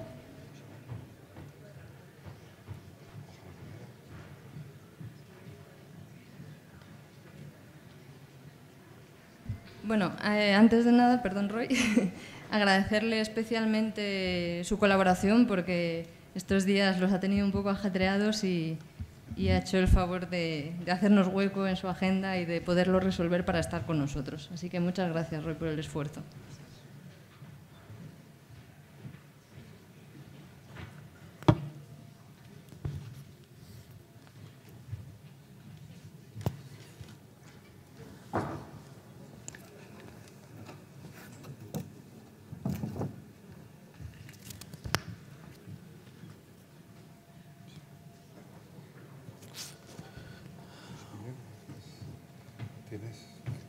Ah, me lo okay.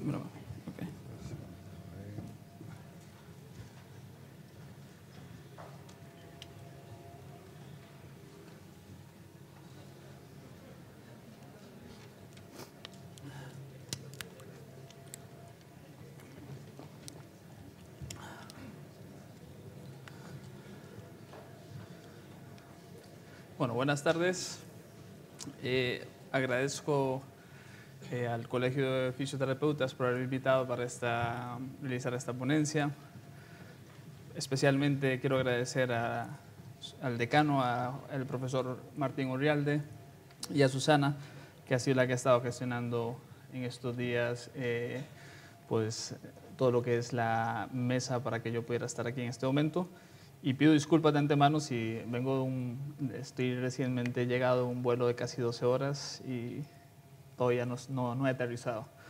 Así que estaré hablando en esta ponencia sobre prácticamente 3 aspectos y se ordenan de esta forma. Hablaré primero sobre el dolor crónico y principalmente las alteraciones motoras que pueden estar asociadas, aunque es un tema todavía que falta contrastar desde el punto de vista de la investigación clínica. Ese será el tema que voy a abordar. Después estaré hablando de prescripción de ejercicio, que ya es un proceso intrínseco de razonamiento clínico, sin duda alguna, y terminaré hablando, integrando la información dentro de lo que sería un paradigma bioconductual. Me parece... A ver.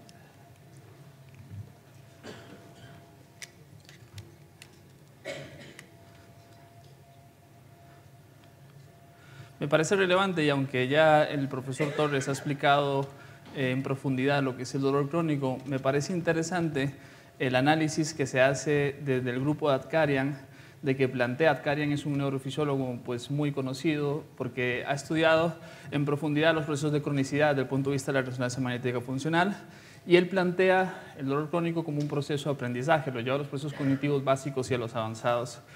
Y me parece interesante, me parece muy relevante el planteamiento que dicen que los pacientes con dolor crónico también tienen una limitación para extinguir el rastro de la memoria asociativa del dolor. Estamos hablando de aprendizaje, la prescripción de ejercicio en realidad es un proceso de aprendizaje, y estaríamos hablando del dolor crónico también como un proceso de aprendizaje desadaptativo. Sabemos, y se ha comentado anteriormente, que el dolor crónico en sí pues podríamos clasificarlo en muchos tipos de dolores diferentes. Lo que sí sabemos en realidad es que hay una hiperexcitación del sistema nervioso más allá del tiempo, no como la típica clasificación que se utiliza en medicina y que se utiliza inclusive en investigación, que nos dice que el dolor va más allá de 6 meses. Sabemos que el dolor, hay un proceso de hiperexcitación del sistema nervioso central y se producen alteraciones afectivas, alteraciones de tipo sensorial, alteraciones cognitivas y desde luego alteraciones motoras. Cuando se han estudiado las alteraciones motoras, por ejemplo, esto es un artículo interesante donde se seleccionan pacientes que presenten dolor crónico y además pacientes que tienen catastrofismo ante el dolor, y específicamente el constructo de desesperanza. Hacen una resonancia magnética funcional y encuentran que hay un área que se llama el área motora suplementaria, que es un área específica que está muy implicada en la planificación del movimiento, donde hay mayor actividad ante estímulos dolorosos. ¿Y qué se encuentran? Encuentran una relación interesante, que a mayor actividad del área motora suplementaria también encuentran mayor catastrofismo ante el dolor. Y me parece relevante dentro del estudio que encuentran mayor activación del área motora suplementaria, que es un área específicamente de la planificación del movimiento, encuentran también que áreas específicas relacionadas con la modulación del dolor se encuentran con menor activación. No es nuevo el estudio de la neuroimagen para ver las alteraciones motoras, y se ha estudiado en profundidad este tipo de alteraciones en pacientes con dolor lumbar crónico y sobre todo en pacientes que presentan un síndrome de dolor complejo regional. Encuentran una situación similar, un circuito neuronal similar, encuentran un incremento de la actividad del área motora primaria y el área motora suplementaria, estas áreas relacionadas principalmente con lo que es la planificación y el diseño del movimiento, y encuentran una asociación también interesante. Encuentran que a mayor activación de estas áreas, preactivación motora, se asocia a la disfunción motora de la extremidad superior. Bien, también desde el punto de vista sensorial se han hecho algunos estudios y se han visto algunos aspectos relacionados con la neuroplasticidad también desadaptativa en áreas sensoriales. Por ejemplo, en este estudio se evalúa los pedúnculos cerebelosos. El pedúnculo cerebeloso es una zona de transición entre el tronco del encéfalo y el cerebelo, y encuentran una disminución de la sustancia blanca en estas áreas. Pero además lo interesante del estudio es que encuentran que hay una asociación entre la disminución de la sustancia blanca en el pedúnculo cerebeloso y trastornos perceptivos de la extremidad inferior en pacientes con dolor lumbar crónico. Cuando se han hecho estudios experimentales, es decir, producción de dolor experimental, y hay un neurofisiólogo que se llama Peter Benson, que ha investigado mucho sobre el dolor experimental en trastornos temporomandibulares, produciendo dolor y además alteraciones sensitivas, hay mayor dificultad en el aprendizaje motor. Es interesante este aspecto desde el punto de vista de la prescripción de ejercicio. Y cuando hablamos de análisis del movimiento, es muy importante la percepción visual que el paciente tenga lo que se va a realizar. Y hay varios estudios interesantes en este sentido. Por ejemplo, en este estudio, que hay una condición experimental, que es la condición que estaría de vuestro lado derecho, frente a una condición experimental que es un movimiento que aparentemente puede producir una alteración motora, se le hace al paciente una resonancia magnética y se encuentra que solo con observar esa imagen se incrementa la actividad en áreas de la neuromatriz del dolor, áreas afectivas, áreas emocionales, áreas cognitivas y áreas motoras. Pero lo interesante del estudio no es solo esto, sino que los pacientes sometidos a ese experimento solo con visualizarlo sintieron disconfort y más de la mitad de los pacientes sintieron dolor solo con visualizar la imagen. Nosotros hemos llevado esto también a la experimentación, en este caso valorando aspectos neurofisiológicos, específicamente del sistema nervioso autónomo, valorando la conductancia de la piel y valorando también la temperatura. ¿Qué es lo que hemos hecho? Un entrenamiento de observación de acciones. Hemos puesto a pacientes con dolor de cuello a observar una imagen y ver qué era lo que sucedía. ¿Y qué encontramos? Encontramos que no hubieron cambios en la temperatura corporal, sino hubieron cambios, un incremento en el grupo experimental frente al control que iba incrementando a medida que íbamos observando las imágenes. Iba aumentando la conductancia de la piel. La conductancia de la piel es la capacidad electrodérmica de la piel, es un previo del proceso de sudoración y muchas veces se activa en procesos de ansiedad, trastornos de tipo psicológicos o inclusive previo a la realización de un movimiento. Encontramos ese aspecto. Yo creo que lo relevante de nuestro estudio es que encontramos que el incremento de la actividad de la conductancia de la piel se asocia a el aumento de la kinesiofobia. Hay una asociación positiva entre ambas variables. También hicimos un estudio para ver los condicionantes visuales a la hora que un paciente valora los diferentes tipos de ejercicios a nivel de control motor. Le enseñamos a ese paciente esos ejercicios clásicos que podéis ver, que se utilizan comúnmente desde el punto de vista de la estabilización lumbopélvica para que los pacientes valoraran una escala del 0 al 10 con el miedo que les produce y además con la dificultad que les producía el movimiento. ¿Qué encontramos? Bueno, que de acuerdo al tipo de ejercicio, los pacientes valoran el miedo y la dificultad según lo que los pacientes crean que puede producir un daño. Y además de eso, encontramos que la discapacidad lumbar era un predictor del miedo y la dificultad percibida al realizar los ejercicios. Hablando siempre del miedo, el grupo de Hodges ha hecho un estudio interesante donde producen perturbaciones del movimiento en pacientes con dolor lumbar y encuentran que los pacientes que presentan kinesiofobia tienen una alteración, un incremento de la rigidez del tronco ante las perturbaciones del movimiento. Es un hecho interesante como una estrategia del movimiento adversiva que los pacientes pueden tener dentro de lo que serían los fenómenos del modelo de miedo-evitación. No solo el miedo, los factores de miedo de evitación son los que deberíamos tomar en cuenta a la hora de prescribir ejercicio. Hay un elemento interesante a estudiar y que hemos estudiado recientemente que es la autoeficacia. La autoeficacia, para explicarlo de forma sencilla, sería la capacidad que tiene un paciente por hacer algo por su problema. Nosotros cogimos a pacientes con dolor lumbar crónico y lo que hicimos fue hacer una subdivisión en pacientes que presentaban más autoeficacia y los pacientes que tenían menos autoeficacia. Hicimos 3 pruebas. Valoramos el rango de movimiento, valoramos el control postural por medio de una prueba de estabilidad y después hicimos una prueba de estímulos sumatorios mecánicos, una prueba que diseñó un psicólogo muy conocido que es Sullivan. ¿Qué encontramos? Encontramos que los pacientes que presentan menor autoeficacia presentan menos recorrido articular a la hora de realizar el movimiento. Lo mismo lo encontramos con la estabilidad postural. Los pacientes que presentan menor autoeficacia tienen menor estabilidad, menos estabilidad corporal. Y cuando valoramos la intensidad del dolor en la prueba sumatoria, encontramos que los pacientes que tienen menos autoeficacia también perciben mayor dolor en cada una de las estaciones del movimiento. Esto mismo Sullivan lo hizo con pacientes que presentaban mayor catastrofismo, mayor cantidad de síntomas depresivos y también mayor miedo al movimiento. Y encontró prácticamente la misma situación. Los pacientes que presentan mayores signos depresivos, más miedo y mayor catastrofismo, perciben más dolor al movimiento. Bueno, y a partir de estos hechos, se han comenzado a intentar explicar por qué el dolor, por qué hay una asociación de las alteraciones del movimiento asociadas al dolor.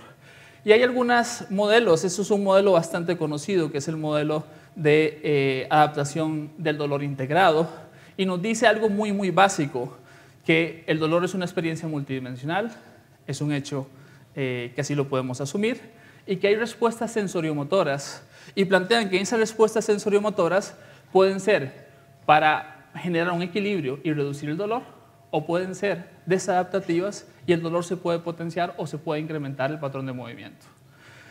A pesar que es muy aceptado este modelo, es un modelo muy básico para realmente explicar qué es lo que sucede en los pacientes que presenten dolor crónico. Nosotros estamos intentando integrar un modelo un poco ya más avanzado que le llamamos el modelo bioconductual de percepción del dolor y comportamiento motor. Y lo basamos en estudios previos relacionados con los procesos cognitivos. Y sabemos que factores atencionales, factores de la memoria y en realidad el proceso integrado de aprendizaje desadaptativo puede estar directamente relacionado con la percepción del dolor. ¿A partir de qué?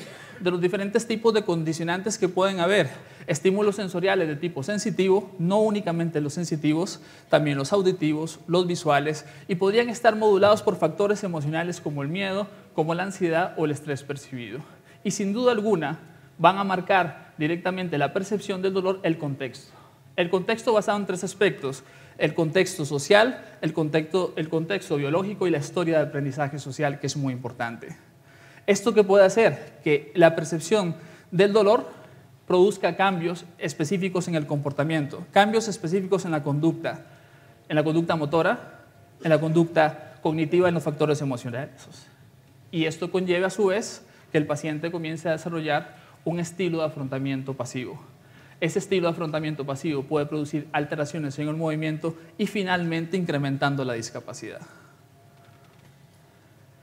¿Cómo podemos hacer para prescribir el ejercicio teniendo en cuenta que el dolor es una experiencia multidimensional y que los pacientes con dolor crónico, no todos, pero muchos de ellos presentan alteraciones del movimiento? Proponemos también hacer un razonamiento clínico basado en una experiencia multidimensional basado en 4 aspectos. Un aspecto del comportamiento motor, no tridimensional como se está estado utilizando, un área o un factor o factores sensoriales discriminativos, los cognitivos evaluativos y los afectivos emocionales. Hay determinados constructos que se pueden localizar específicamente en cada uno de los factores, pero es cierto que algunos no. Algunos son constructos ya multidimensionales, por ejemplo la discapacidad.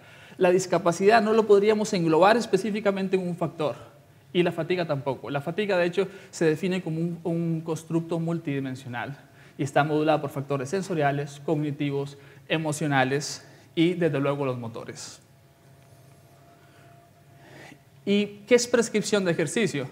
En realidad es un proceso de razonamiento clínico in situ, en el cual hay un planteamiento terapéutico basado en pruebas previas. Está diseñado con el objetivo de recuperar, mejorar y prevenir las funciones físicas mediante la utilización de ejercicios con un énfasis de rehabilitador. Esto nos dice también algo que es importante, que la prescripción de ejercicio tiene que ser diseñada y tiene que ser prescrito por un fisioterapeuta, siempre y cuando tenga ese factor relacionado con la rehabilitación. ¿Y por qué ejercicio? Bueno, tenemos también evidencia que nos dice que el ejercicio es capaz de activar el sistema inhibitorio descendente y producir efectos hipoalgésicos somatosensoriales. Esto es un hecho.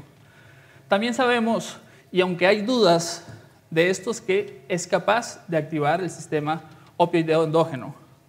Pero la investigación básica nos dice también que hay otros sistemas que podrían estar implicados en la modulación del dolor por medio del ejercicio.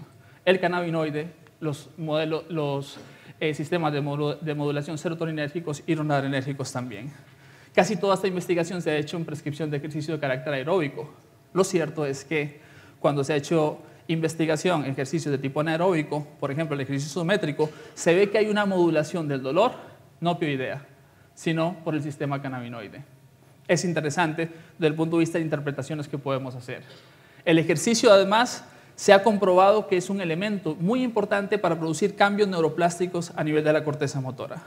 Y parece, según determinados estudios, que hay ejercicios que pueden producir más neuroplasticidad adaptativa.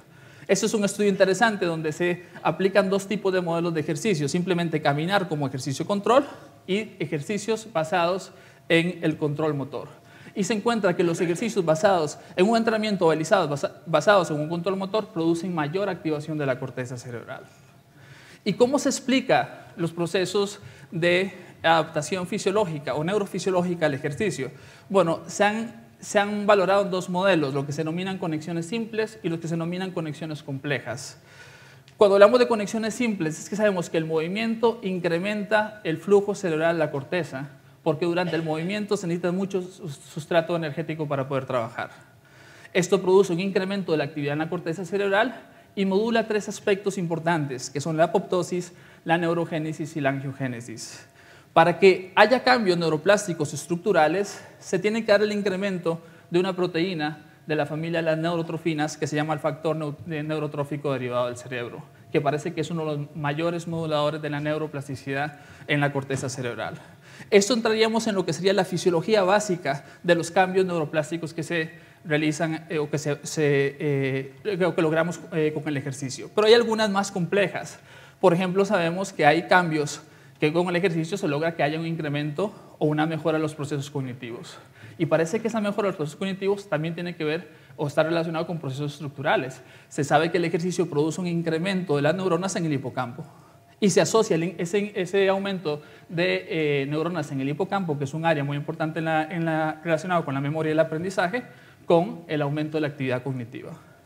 Esto nos lleva a otros dos procesos también, dos circuitos neurales importantes, que es el incremento de la mejora del aprendizaje motor o la generación de neuroplasticidad funcional, nuevos circuitos neuronales que se pueden generar.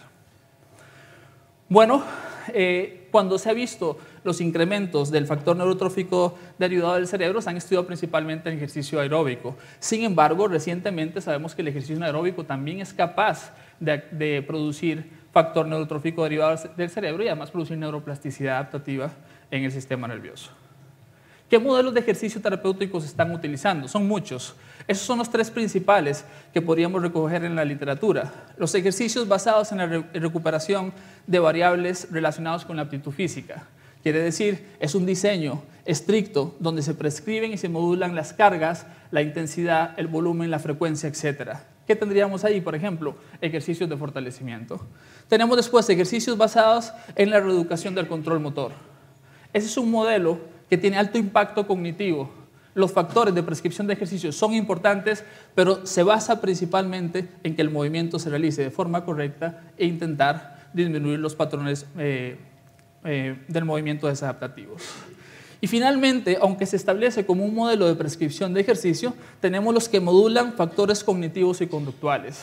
Hay varios, pero los más estudiados, y ahora lo vamos a ver, es la actividad graduada y la exposición graduada. La exposición graduada, que se utiliza principalmente con pacientes que presentan dolor, pero realmente el factor principalmente es el miedo, y así se modula de acuerdo a los ejercicios que producen menos miedo y exponerlo de forma gradual a los que el paciente tenga menos miedo, y la actividad graduada, que está basado principalmente en las teorías del aprendizaje, específicamente en el condicionamiento operante, y lo que se intenta es graduar cuotas semanales o mensuales al paciente para que pueda realizar. Previamente a esto hay un planteamiento de objetivos, un planteamiento de metas y un proceso de educación anticipada. Eso sería la actividad graduada. ¿Qué nos dice en este sentido la evidencia científica? Nos dice que el ejercicio terapéutico es efectivo en casi todos los dolores musculoesqueléticos. Por ejemplo, sabemos que en la cefalea tensional hay evidencia fuerte que el ejercicio mejora la discapacidad y la intensidad del dolor. Ambos, ejercicios de control motor y ejercicios también de fortalecimiento. En la migraña hay algunos estudios, pero lo cierto es que hace falta más investigación. Sobre dolores musculoesqueléticos de la extremidad inferior, encontramos que el modelo más utilizado es el modelo basado en la aptitud física, y parece que también hay efectividad basado en entrenamiento de ejercicios de flexibilidad, fortalecimiento y entrenamiento de tipo cardiovascular. En el dolor de cuello sucede lo mismo. Los dos modelos que se suelen utilizar más son los ejercicios de control motor y los ejercicios relacionados con la aptitud física. Y cuando llegamos a la región lumbar, nos encontramos múltiples modelos de prescripción de ejercicio. ¿Y qué nos encontramos? ¿Cómo podríamos en este caso concluirlo? Es que el ejercicio en realidad es efectivo, pero parece que no hay diferencias con el modelo que se esté utilizando. No encontramos directamente diferencias a largo plazo según el modelo que se esté utilizando. Y haremos una reflexión más adelante por qué puede ser. Pero, por ejemplo, el modelo de control motor muy utilizado en los últimos años, frente a ejercicios, otro tipo de actividad, los efectos a largo plazo son los mismos. Y cuando hemos hecho, este es un metaanálisis que hicimos hace 2 años para ver la actividad graduada y la exposición graduada, y encontramos la misma situación. La actividad graduada y la exposición graduada, cuando se compara con no actividad, es más efectivo. Pero cuando se compara con otro modelo de prescripción de ejercicio, pues los efectos son los mismos. Sin embargo, cuando se compara la actividad graduada con la exposición graduada, se ve que es más efectiva la exposición graduada en pacientes que tengan alto nivel de catastrofismo. Bien, el ejercicio podemos concluir que es efectivo, pero tenemos algunos problemas que pueden surgir. Por ejemplo, los pacientes que tengan alteración en la modulación del dolor. Sabemos que hay pacientes, determinados pacientes, que el ejercicio puede incrementar, que puede producir hiperalgesia mecánica. ¿Qué tipo de pacientes? Bueno, se ha estudiado en pacientes con fibromialgia, síndrome de fatiga crónica y síndrome de latigazo cervical. Hay otros factores también que pueden alterar la prescripción de ejercicio. Por ejemplo, se sabe que afectaciones del estado de ánimo y el catastrofismo ante el dolor condicionan la analgesia inducida por ejercicio. Otro factor interesante a tener en cuenta. 2 datos que sin duda alguna nos va a condicionar la prescripción de ejercicio que vayamos a hacer con el paciente. ¿Qué podemos hacer y qué toma de decisiones deberíamos hacer con estos pacientes? Bueno, una reflexión es que podríamos integrar los 3 modelos. Quiere decir, los 3 modelos los podríamos integrar. El modelo de control motor con el modelo de aptitud física y intentar también con los modelos que modulan los factores cognitivos y emocionales. Eso podría ser una solución clínica y desde el punto de investigación que tiene que someterse a pruebas. Y creo que uno de los problemas también que puede haber es que se tiene que generar un sistema de clasificación mejor, porque tal vez si generamos un sistema de clasificación mejor de los pacientes, este tipo de modelos podría ser más efectivo de acuerdo a la clasificación que podamos hacer.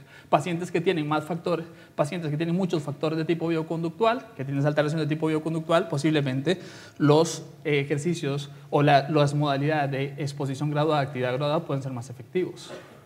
Sin duda alguna, puede ser que una línea de investigación sería la clasificación de los pacientes según el modelo de prescripción de ejercicio que vayamos a utilizar. Nosotros planteamos dentro de nuestro modelo también la utilización de técnicas bioconductuales antes de la prescripción de ejercicio. Quiere decir, por ejemplo, si colaboramos con un psicólogo, que el psicólogo aplique terapia cognitiva conductual enfocada a que incremente la motivación del paciente, a que el paciente tenga menos resistencia al ejercicio, menos conductas adversivas al ejercicio, que el paciente conozca los aspectos positivos que puede tener, por ejemplo, el ejercicio, disminuir los factores de miedo o evitación, las creencias erróneas que el paciente pueda tener, para potenciar el efecto principal que queremos lograr, que es la prescripción de ejercicio. Un tipo de tratamiento de tipo bioconductual anticipado para potenciar los efectos del ejercicio. Cuando queremos potenciar los efectos del ejercicio, queremos producir 2 aspectos principales, que es un mejor comportamiento motor y además una disminución de la percepción dolorosa.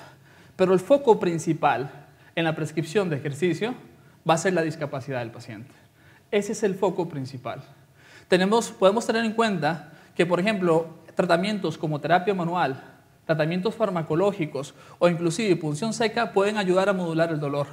Y posiblemente cuando se realice ejercicio, el paciente va a tener menos dolor a la hora de realizar el ejercicio y eso puede ser también favorable en determinados pacientes. Modulo el dolor y después prescribo ejercicio, teniendo en cuenta que el ejercicio también puede ser un tratamiento para modular el dolor. Y fijaos este estudio qué interesante. Es un estudio muy reciente, es un estudio que está en prensa, acaba de salir. Y seleccionan 2 grupos, a un grupo le hacen un protocolo de educación, una intervención por medio de educación, y otro grupo lo que hacen es educación control. Podríamos decir que una educación placebo. Se le valoran umbrales de dolor a la presión y después se le hace una prescripción de ejercicio en cicloergómetro por 20 minutos. ¿Y qué encuentran? Que los cambios, principalmente que se producen en los umbrales de dolor a la presión, se producen en el grupo donde se hizo educación previa a la prescripción de ejercicio. Quiere decir, la educación terapéutica puede ser un modelo de tratamiento que puede potenciar sin duda alguna los efectos de la prescripción de ejercicio. Y decíamos, tenemos pacientes como los de fibromialgia, síndrome de latigazo cervical o síndrome de fatiga crónica que pueden tener alteraciones en la modulación del dolor. Este estudio está muy enfocado a esto. Hacen una prescripción de ejercicio basado en el nivel de fatiga y el consumo máximo de oxígeno frente a la preferencia del paciente. Una prescripción de ejercicio en cicloergómetro. ¿Y qué encuentran? Algo que es muy interesante, que los pacientes que realizaban el ejercicio según su preferencia, quiere decir, según la velocidad que el paciente podía realizar, modulando su propia frecuencia cardíaca, etcétera, sin tener un diseño muy rígido de la prescripción de ejercicio, mejoraron más en la intensidad del dolor. Y además, ese ejercicio, según la preferencia en los pacientes con fibromialgia, fue más efectivo para el incremento de los umbrales de dolor a la presión. Posiblemente en los pacientes que tengan alteración en la modulación del dolor, tenemos que cambiar también los modelos de prescripción de ejercicio y no ser tan rígidos. Posiblemente lo que necesitamos es que el paciente se mueva, que el paciente encuentre su sistema de afrontamiento activo y tal vez los modelos de prescripción muy estrictos para esos pacientes tal vez no lleguen a funcionar. Y esto es un hecho para reflexionar. Otro de los hechos a reflexionar es la fatiga. La fatiga, sabemos, según los estudios de Tanaka, que para mí es el mayor investigador, sin duda alguna, sobre la fatiga, nos dicen algo interesante. La interrupción de la fatiga puede darse por factores motivacionales. Esos factores motivacionales son esenciales para disminuir directamente las alteraciones motoras y sensitivas que se pueden presentar cuando la fatiga comienza a ser muy severa sobre los pacientes. Con lo cual, factores motivacionales importantes dentro de lo que es la prescripción de ejercicio. Podemos utilizar el ejercicio también como forma de distracción. Hicimos un estudio con 35 pacientes, hicimos un crossover y lo que hicimos fue al paciente hacerle un estiramiento neural, un upper limb test. Hicimos 4 intervenciones, solo tensión neural, después tensión neural con una distracción auditiva, un bip, bip, bip, bip, bip, el paciente estaba simplemente escuchándolo, después una tensión neural y una distracción de tipo motor, el paciente nada más abría y cerraba mientras se le hacía el test, y después integramos. Hicimos una técnica, o más bien un tratamiento planteado con una distracción auditiva y una distracción motora, una tarea cognitiva. Bip, cierro, bip, cierro, bip, cierro. ¿Y qué encontramos? Es que la mayor modulación del dolor se dio en la tarea cognitiva motora. La tarea cognitiva motora produjo mayores niveles de disminución del dolor y mayores recorridos articulares.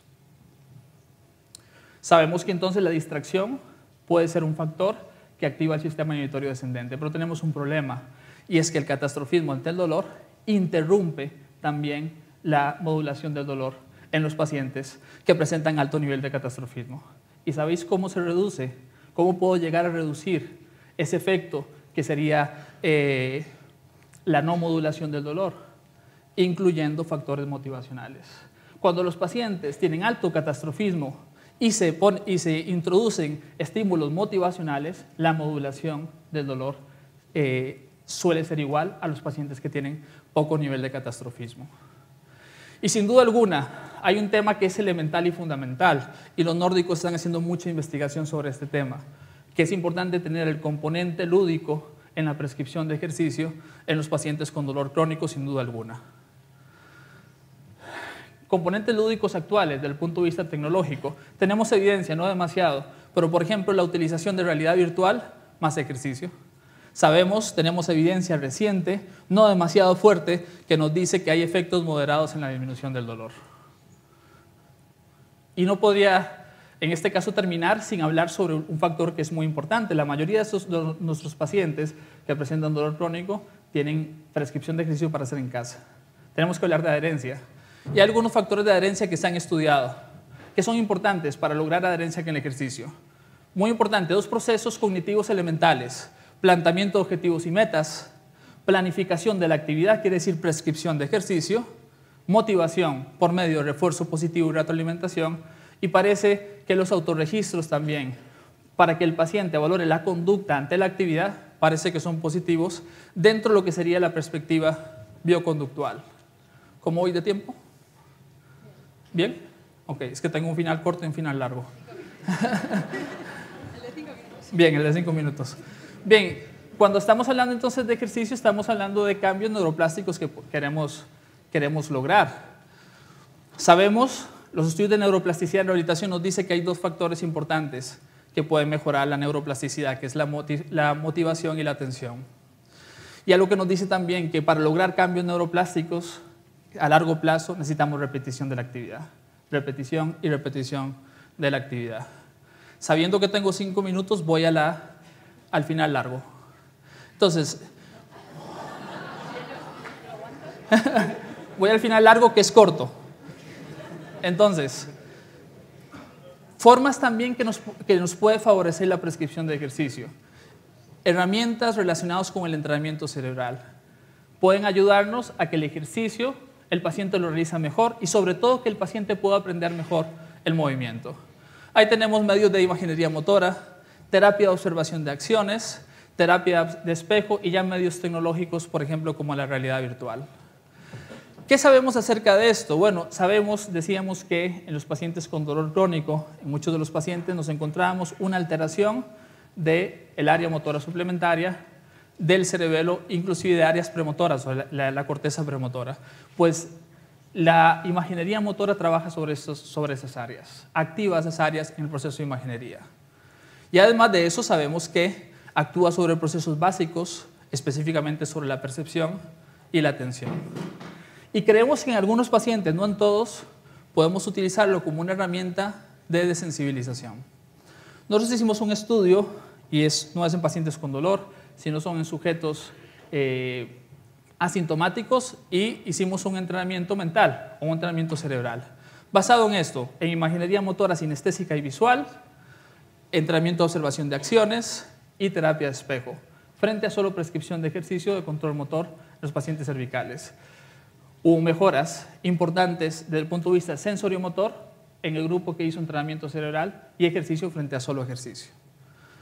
Este es un estudio interesante con un proceso de observación de acciones que es curioso y es muy creativo, y lo que hace es que el paciente está detrás de una persona que está intentando seleccionar cada una de las áreas. Tiene que observar esto y tiene que además decir cuáles son los puntos o las zonas que está señalizando desde el punto de vista visual.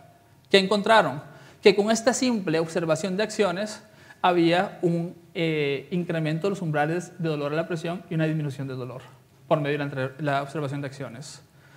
Bueno, el grupo de Mosley hizo un estudio hace unos años interesante y encontró un aspecto que creo que es relevante, pero que no debe ser tampoco malinterpretado. Encuentran en este estudio que visualizar un movimiento con ayuda de un espejo disminuye el dolor en pacientes con dolor lumbar crónico, pero también muchas veces el visualizar inicialmente una actividad por medio de un espejo también podría generar lo contrario. Tenemos que tomar en cuenta cuál sería el condicionante, cuál es la conducta del comportamiento del paciente para ver si los ponemos a un espejo o no. Cuando hablamos de terapia de espejo también tenemos estudios en síndrome de dolor patulofemoral que la mejora o el entrenamiento de la marcha, hacerlo con la terapia de espejo, mejora la intensidad del dolor y los umbrales de dolor de la presión. Nosotros hicimos este estudio con observación de acciones, un entrenamiento de observación de acciones en pacientes con dolor de cuello, observarlo rango de movimiento completo y rango de movimiento incompleto. Y encontramos que los que observaban el rango de movimiento completo incrementaba el recorrido articular y aumentaba el umbral de dolor de la presión. Pero en el entrenamiento mental también tenemos limitantes y elementos facilitadores. ¿Cuáles son los facilitadores? Bueno, que haya un buen planteamiento estratégico, saber qué paciente podemos realizarlo. También factores relacionados con la motivación son elementales. Y en cuanto a limitantes, tenemos alteraciones cognitivas y emocionales, sin duda alguna. No todas las personas tienen la misma dificultad para imaginar. Hay personas que tienen dificultad para imaginar. Y recientemente se ha publicado que los pacientes con dolor crónico tienen limitación en la dificultad para imaginar, para realizar imágenes motoras. Y mayor nivel de actividad física, mayor nivel también de generar imágenes motoras. Bien, simplemente ya para terminar, quería agradecer, esos son mis compañeros y amigos del grupo de investigación que tengo el privilegio de dirigir, y quería agradecerlos también porque muchas de las investigaciones que hacemos es gracias a ellos. Muchas gracias.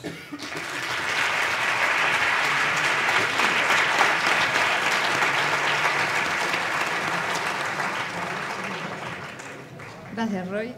¿Nos puedes acompañar en la mesa? Sí. Bueno, a continuación abrimos el turno de preguntas. Quien tenga una pregunta para alguno de los ponentes, por favor que levante la mano para acercarnos con el micrófono.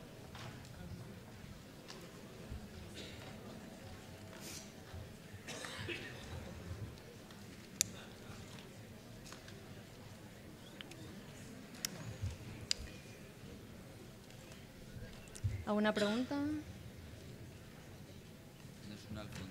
Eso te iba a decir allí. Claro, es que lo veía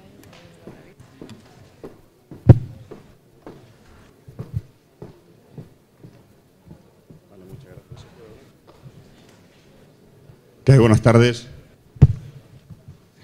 Es una pregunta para el profesor Torres.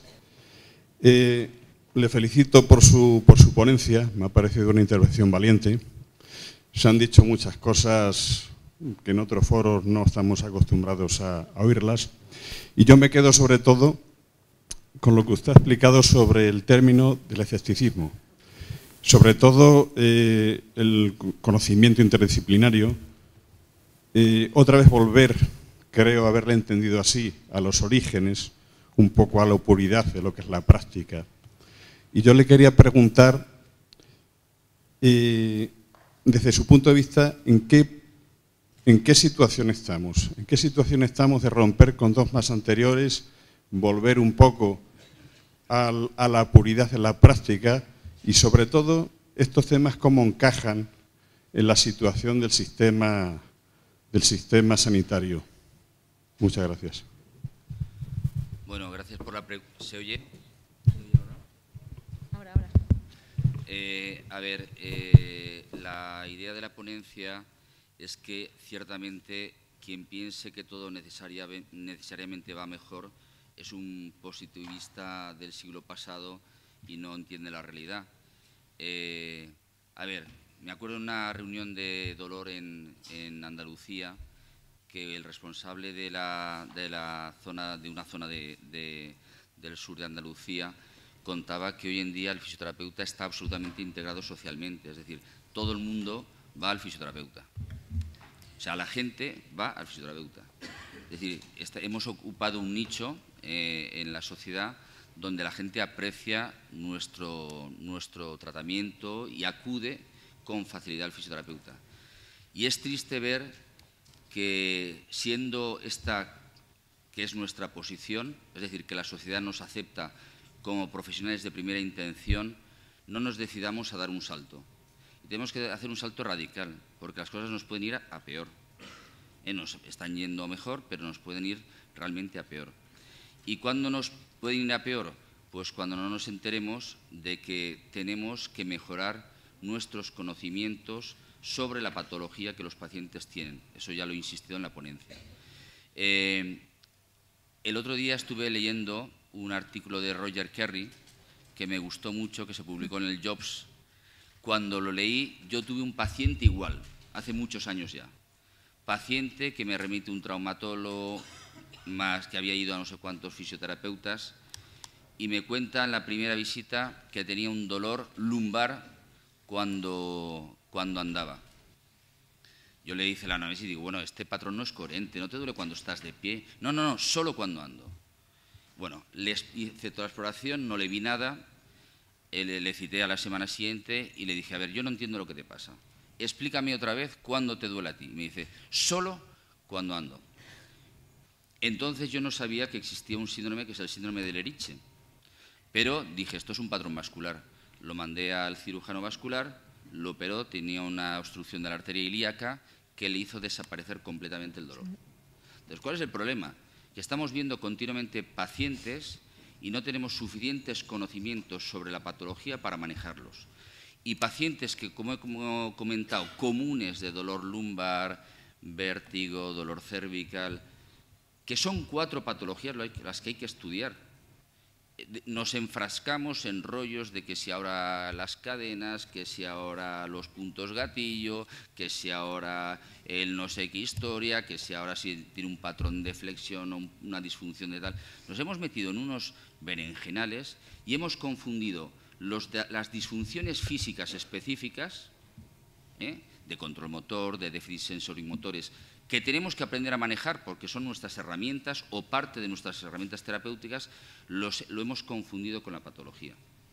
Entonces, primero, volvamos otra vez a estudiar lo que le pasa al paciente en realidad, hablemos el mismo lenguaje que los otros profesionales de la salud y hagamos lo que nos toca hacer a nosotros, y es tratar las disfunciones físicas específicas, las alteraciones sensorimotoras y tratar el dolor.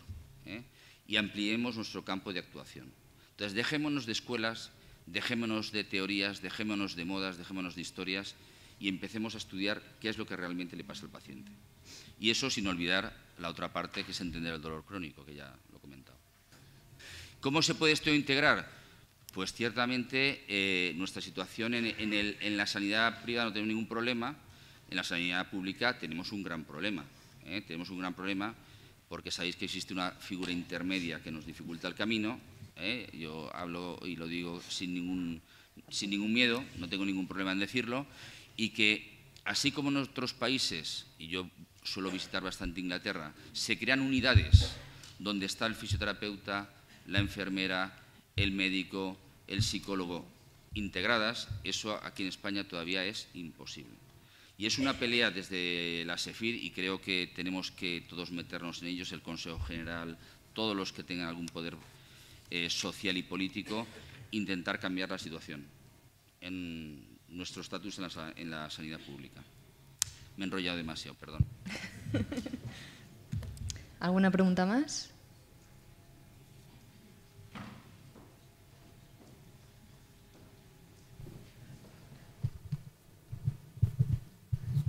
Adelante. Hola, buenas tardes. Bueno, la pregunta, primero, bueno, vuelvo a felicitar en este caso a los 3 componentes de esta mesa, porque me ha interesado mucho la charla de los 3, pero quiero hacer la pregunta específicamente al doctor Roy Latoche, respecto a lo que ha comentado Andrés Llobés. O sea, su charla ha versado mucho sobre, bueno, la base de nuestro conocimiento, que es biomecánica, fisiología, no menciona la anatomía, pero va implícita, obviamente. Y la pregunta es, en aquellos pacientes con dolor a los que le vas a plantear ejercicio terapéutico, en las investigaciones has mencionado el BNDF, no recuerdo exactamente las siglas, si en aquella neuroplasticidad que demuestran con el ejercicio se tiene en cuenta la composición corporal del sujeto. No hablo de obesidad, sí, obesidad no, sino cantidad y calidad de la masa muscular de aquellos sujetos, si, bueno, obviamente mejor masa muscular, mejor circulación, etcétera, etcétera. Si se tiene en cuenta a la hora de clasificar a los pacientes que entran en investigación. Esa es la pregunta. Gracias. Sí, muchas gracias por la pregunta. Creo que además es interesante y es una reflexión actual dentro de lo que es la neurofisiología del ejercicio. Los estudios anteriores donde se hacía prescripción de ejercicio principalmente de carácter aeróbico no se valoraba la composición corporal ni ningún tipo de medida antropométrica. En la actualidad hay una reflexión importante sobre este tema cuando se utiliza ejercicio anaeróbico y se comienzan a hacer estudios donde se ve la cantidad, el incremento de la masa muscular y también el incremento que se puede asociar con el factor neurotrófico derivado del cerebro. Eso es una reflexión actual que siempre se pone en la mayoría de las discusiones de los artículos donde se habla de neurofisiología del ejercicio y los elementos que generan neuroplasticidad, que no solo el factor neurotrófico derivado del cerebro, pero es el más importante.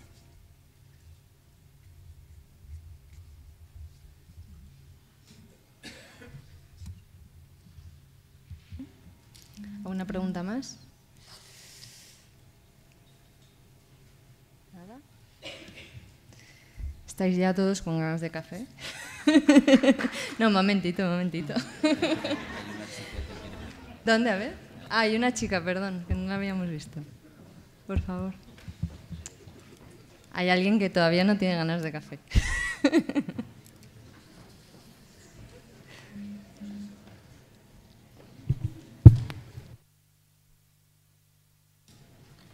Adelante.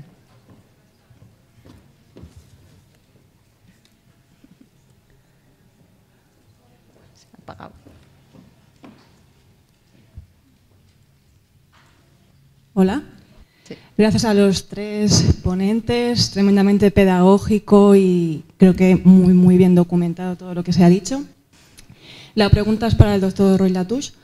En relación, he visto que se había investigado sobre la conducción cutánea, bueno, en relación al sistema nervioso autónomo y el dolor. ¿Tiene conocimiento sobre cómo en personas que tienen dolor crónico y por ello a veces también una dificultad para trabajar con imaginería motora, ¿tiene conocimiento de cómo se puede relacionar con un déficit en la propiocepción, por ejemplo? Imaginería motora, dolor crónico y propiocepción. Sí. Puedo, digamos, dar dos respuestas en relación a esto, de lo que estamos haciendo nosotros y que están haciendo otros grupos de investigación. Nosotros comenzamos a hacer un poco de investigación en el sistema nervioso autónomo, principalmente con terapia manual, que era una investigación que ya se estaba haciendo en muchos grupos, principalmente grupos australianos, que querían valorar los aspectos relacionados con la modulación del dolor a través de la actividad del sistema nervioso autónomo. Nosotros hicimos alguna investigación de esto y nos ayudó un poco para entender un poco cómo funciona el sistema nervioso autónomo cuando se somete a pruebas experimentales.